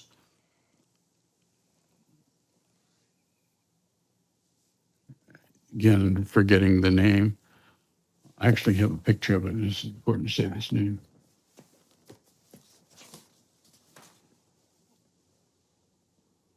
There it is. Lawrence Livermore National Laboratory. You know what that looks like? I don't. It's outside of San Francisco. Lawrence Livermore National Laboratory. Anyway, so. Do you mind if I text this to myself so we can put it on Go ahead. screen? The story that I am not telling you is about my actual encounters with UFOs. So Joe and I are both working in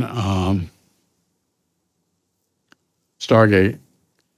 And one night I have this very strong, I'm standing on a grassy knoll area. And I'm looking around, and there's lots of people, just regular Joes and Janes. Is that a good way to do that? Regular people there, and I'm looking around, and there's a sense of sort of being hypnotized or in a zone. I wish I knew that name. Do you know when the healers down in South America go around and fix your ears and fix your eyes and stuff? They're all kind of mesmerized. In a trance. Mesmerized, right? Well, these people that I was standing around with on the grassy knoll area were all sort of mesmerized. And they were like looking around, and there were aliens in between them, like interviewing them or talking to them and so forth. And I lost my composure because I was doing training in remote viewing and out-of-body stuff and all that. And I spoke in my thing, I spoke up and said, well, I teach people how to get out of their body. And the aliens looked over at me, and I said, shit, why didn't I keep my mouth shut? And they came over to me, and they brought over to me a little, this is too big. It was just a little tiny thing that was round like this and had a needle thing here. And in here, there was filled with fluid of some kind that was the color of kind of brownish color. And it was much smaller, like this. And they came around me and circled me, and I'm still probably a little mesmerized again by that time, but I was like, I realized I said something that I shouldn't have said. And they stuck it in my leg and squeezed the brown part. And I floated up into the air.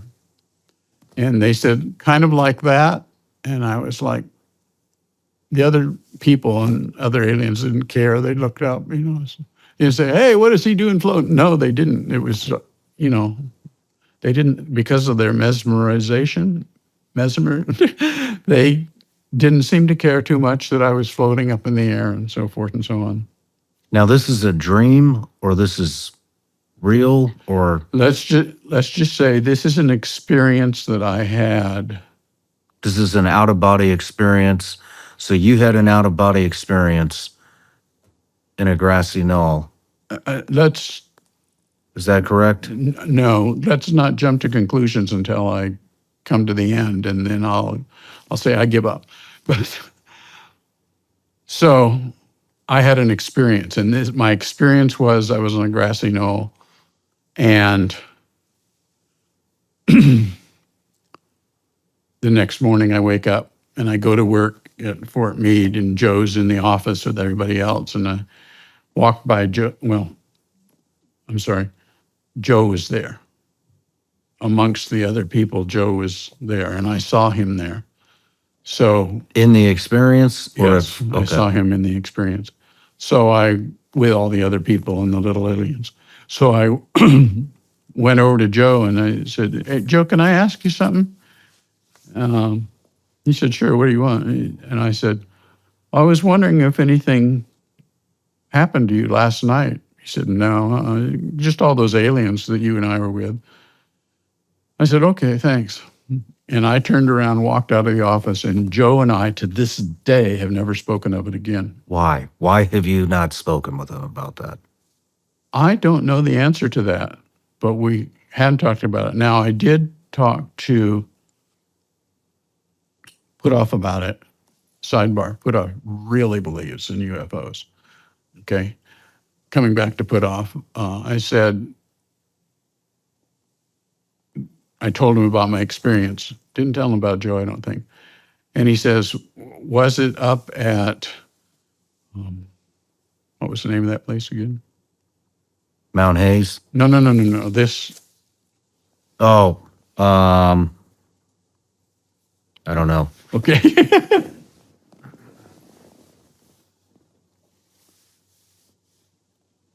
He said to me, was it at the Lawrence Livermore Laboratory?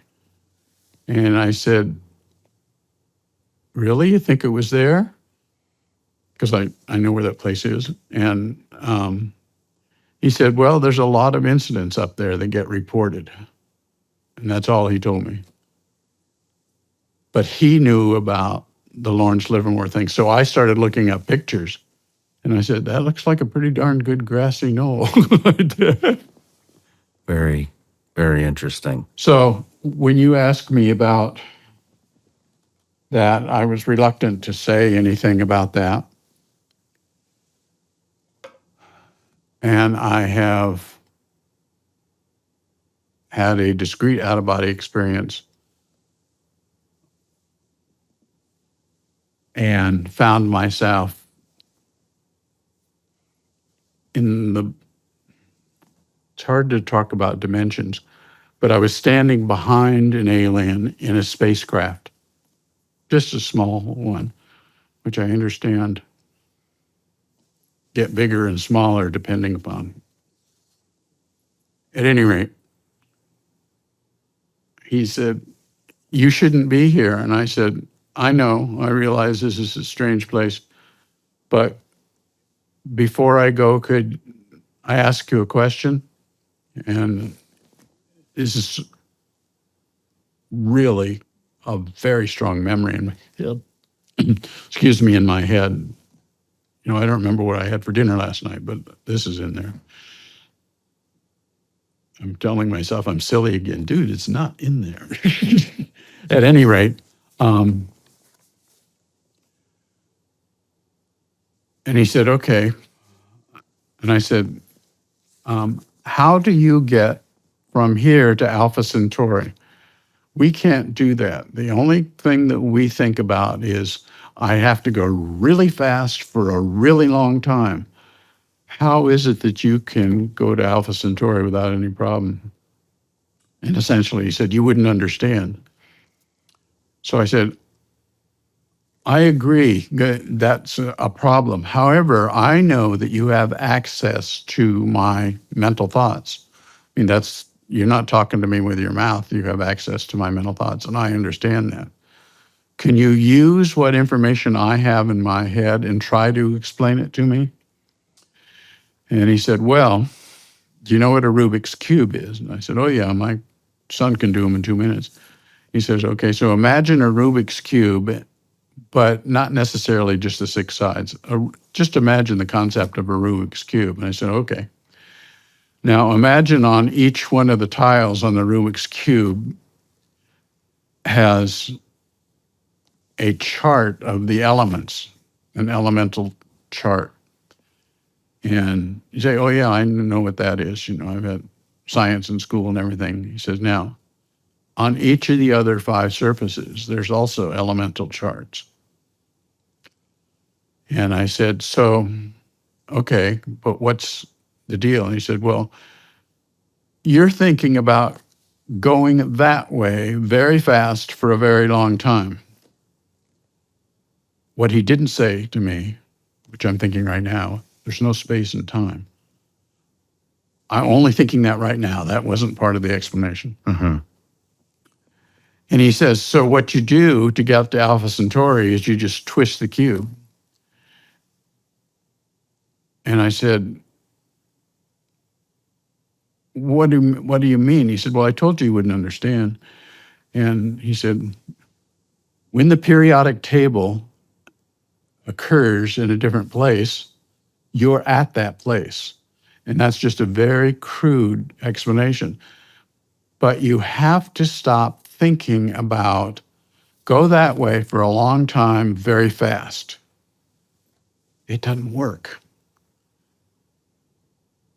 And so, the Rubik's Cube and all that nonsense is probably just trying to mess with my mind and everything. And because that doesn't make, how many Rubik's Cubes do you have to have? It's a stupid question. It's just an explanation for me to try to get my thinking straight, because he was very strong when he said. So it has to be utilizing some type of a consciousness, correct? I think that that's absolutely true. It's a consciousness act. And so you're talking about quantum, what was it? Quantum locale, correct? Yeah. And so there has to be some kind of a connection. If you heard of, what is they call it? Man, now I'm having problems. Quantum entanglement. Mm-hmm. It's a It way. has to be something like that. Where, I mean, our entire conversation, you've been talking about everything is one connect. Yes. How everything is connected, and so it had. I mean, even the Chinese have claimed to be able to communicate with their satellites now via quantum entanglement. Whether that's real or bullshit, I don't know, but supposedly the premise is every atom is connected, and we've talked about this several times on the show. If you split an atom in half and you vibrate this half, no matter where Yes. in space and time, right? Exactly. the other half it will mimic the exact same vibration that's being manipulated on the other half. And so I guess it doesn't have to, but I would think that would come into play. Well, we're trying very hard to think about it as humans in our little brains. But then there does seem to be help coming along like this.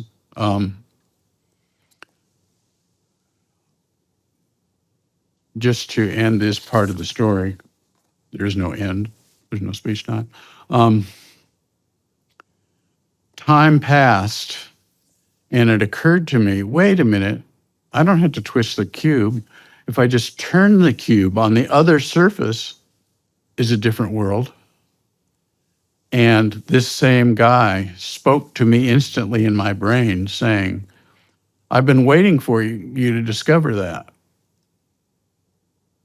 And it's not like he didn't ever go anywhere, because you can't ever go anywhere.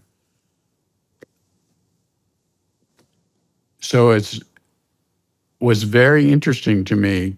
One minute, gee, why did you wait 3 years to tell me that? There's no such thing as the 3 years to think about. But it was like, sat me up like this and said,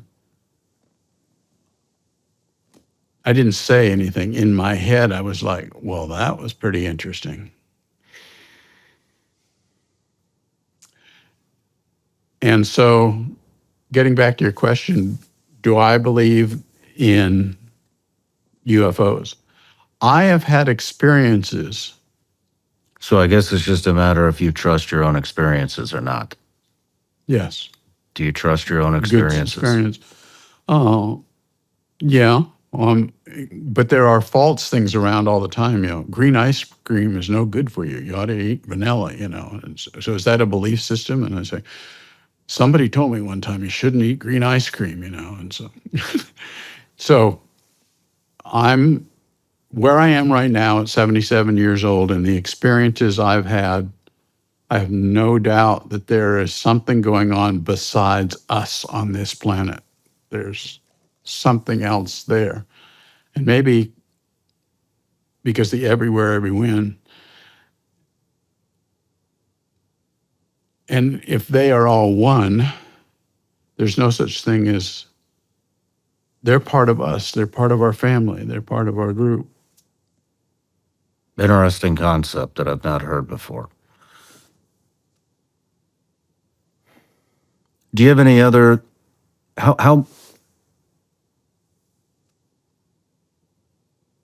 far down the rabbit hole did you guys go with this? Were there other projects other than 8200?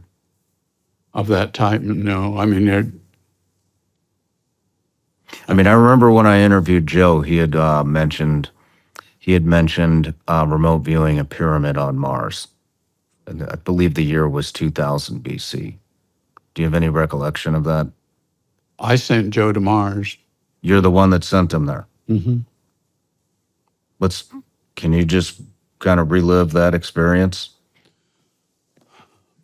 Actually, let me start with a preliminary question. How did that pop up on anybody's radar? Why did you even give Joe a specific grid coordinate on Mars with a date? I don't remember. Right now. I mean, I even have that on video and the whole thing on my computer, which I'll send you and you can listen to it. But I don't remember actually why I did that. You don't remember why somebody gave you a coordinate to have Joe McMonagle remote view Mars? I would rather say what I just said, and that is I don't remember why I did that. Okay. What did you think when Joe discovered the pyramid through his experience? Well, I tended to believe him about a couple of things. I had, during the thing, this might have had something to do with put off, because I asked some questions about it of put off. Anyway, the planet is a different size than ours. So you had to be careful about what he said.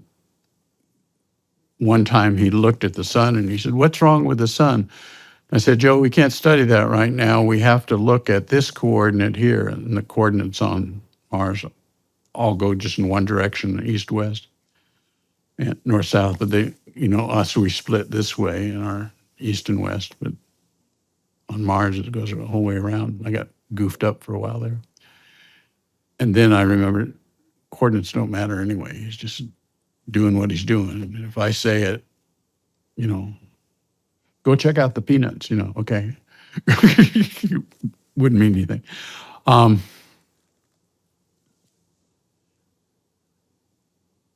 And then he came back down and I said, go over there and go over here. And then he said, Mars used to be a healthy planet, but it got hit by something.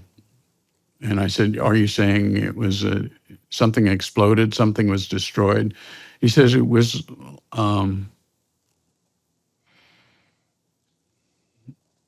like an asteroid came and hit the planet, and that tore the atmosphere off of it.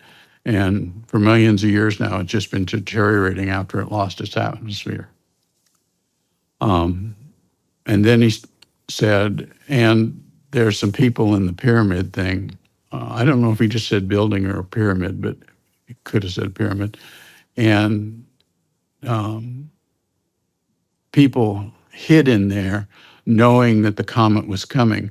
They wanted to create an environment where they could survive and then come out after the destruction of the terribleness. And I said, "Well, can you go?" And he was able to go back in time. I told him to go back in time till before that hit. And he described, tall aliens and so forth and so on. And I said, "Well, how about now? Can you go inside the pyramid?" And he said, "Oh, no, it's been too long. It's been a long, long time. And they're all dead now. They didn't survive." And then he said, but some of them didn't go into that. Some of them took off like they had a spaceship of some kind and they took off. And then he described something that looked an awful lot like Earth before the Earth got torn apart by, a young Earth with volcanoes and stuff all around there. Like out of the frying pan into the fire was kind of the thing I was saying. It's like, that's as far as they could get, but at least it was off Mars. Now that I think back, it might be that Putoff had something to do with trying to get me to do that work, because I remember talking with him about it. I'll send the movie to you and you can see it. I would appreciate that. Would it be okay if we put some of the clips into this interview as we talk about it? Sure, because then you would have it to show. Thank you.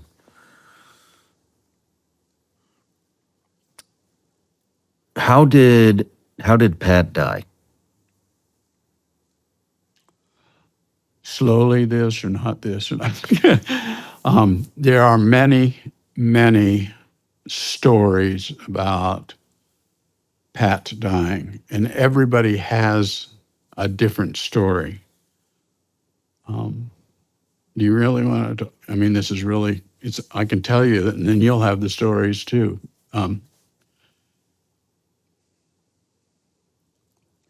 There was a sense that 73 he was active and stuff. 75 he was dead. CIA had bought him.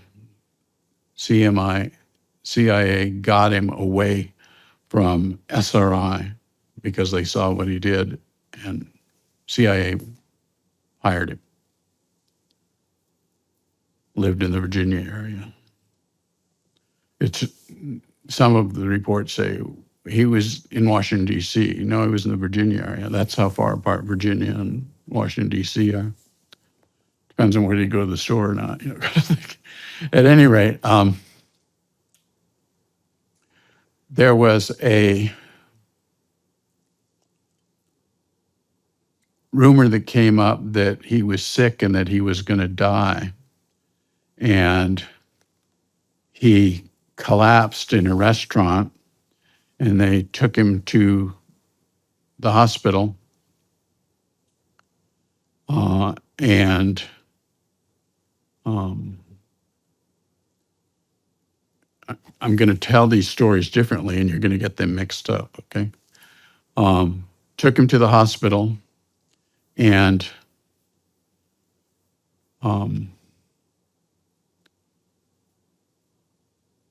he disappeared from the hospital when two people came to take him and said they're going to take him to the funeral home. And people say, well, who were these guys? I don't know. I think when, Bill was on night duty, but he's not here today. And I don't really know who that was. Why don't you check at the desk or something? Nobody could identify who they were. I say CIA would do that because he was their employee and had lots of classified stuff, and so they would take him. And Russell Targ tells the story that then they took him and they cremated him and buried him in an unmarked grave. And he went looking for the grave. And see, there's the grave that says 155, and it doesn't say anything about it. It's an unmarked grave with supposedly his ashes are in there. The agency just decided they were going to cremate him and bury him in an unmarked grave. I would suggest that something like that, but having you say it was much better.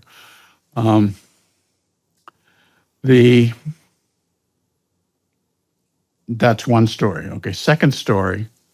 Oh, and then, I'm sorry, after he was buried, they called his wife. Okay, and that's the story that Russell got when he went looking for what happened to them. Russell Targ got that. Now, story two.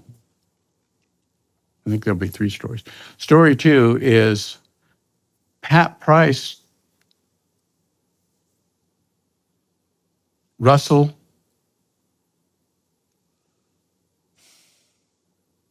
Hal, and Pat's wife fly to, I think the place is Las Vegas area, I'm not too sure, and go to the hospital, and they say, oh, well, he got taken to the funeral home. They go to and we don't know who that was. And they go to the funeral home, and there's Pat Price's body in a casket. And Hal tells me it looks like Price. His wife is there, and they agree it looks like him. But it's not so hard to do that to a body, and the CIA is good at fixing stuff up that needs to be fixed up. So I don't know after that. There's 4 stories, not 3. I don't know after that, because the next question, well, did they bury that? No, I don't know the story to that. I only know what Hal told me. It was out, he was missing when there, and he wound up there, and there was a body. The other story we know is like the body was burned and so forth and so on. This is 1, 2. Do you know the true story of what happened? Well, no, I don't, but I know when I heard this story from Hal, and nobody knew what happened after that, what do you think I would do? I would probably, if I were you, I would go to the locations that people said that he was buried and see what's there. Mm-hmm. Did you do that? Nope. I put Pat Price's picture in an envelope and gave that sealed envelope to Joe and asked Joe to describe where the person in the picture was. Interesting. First thing out of Joe's mouth, this guy does something like what I do. And I said, Joe, my task is to tell me where he is. It doesn't matter about, he does what you do. Okay, wait a minute. He's in an underground office in Virginia somewhere. Okay, Joe, well, let's start with that, and I'll get back to you. And then he was used to me saying that, because I used to take the envelope into Major Watt, now Colonel Watt, and say to him, what do you think? Should I continue? I didn't really do that. But Joe knew it was okay for me to say, okay, well, stop for now, Joe, and I'll get back to you. I never did get back to him. But why didn't you get back with him? I didn't want to go too far. I was doing something outside my purview as being the guy in that office. And I just kept my mouth shut. So you have reason to believe that Pat Price's death was false and that he may still be alive doing work? No, he'd be well over 100 years old now. Well, at the time. So when I think about all the shenanigans that went on before, it looked an awful lot like, oh, I know what the 4th one is. Somebody said, oh, he couldn't have been killed by the CIA to get rid of him because he went and got his son this thing and got his wife this thing, and you could tell he was da-da-da. And I'm saying the CIA could made up all those stories so everybody would go discover those stories. So that's the fourth situation. Interesting. And that's my answer. Interesting. Yeah, very interesting. Well, Skip, we are getting close to time here, so I do want to ask, why was the Stargate program dismantled? It was told to be dismantled, and they created one gal who said, no, this is going on, and look at so many percentages of this happened. And the other guy said, oh, no, it's a bunch of nonsense, or this, that's, the other. It was time for it to be gone. Okay. Do you think they are continuing the program under a different name?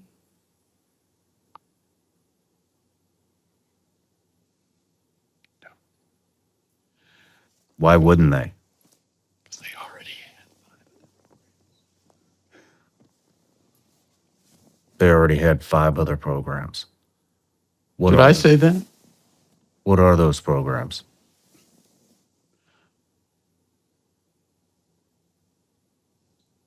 I've long since not been a part of that. 26 years and 12 years retirement. It's a long time ago, and nobody would have told me anyways. Fair enough.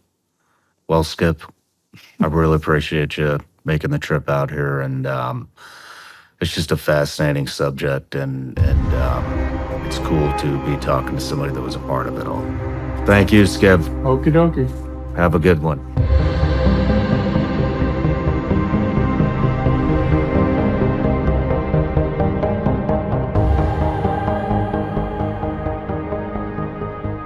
No matter where you're watching Shawn Ryan Show from, if you get anything out of this, please like, comment, subscribe, and most importantly, share this everywhere you possibly can. And if you're feeling extra generous, please leave us a review on Apple and Spotify podcasts.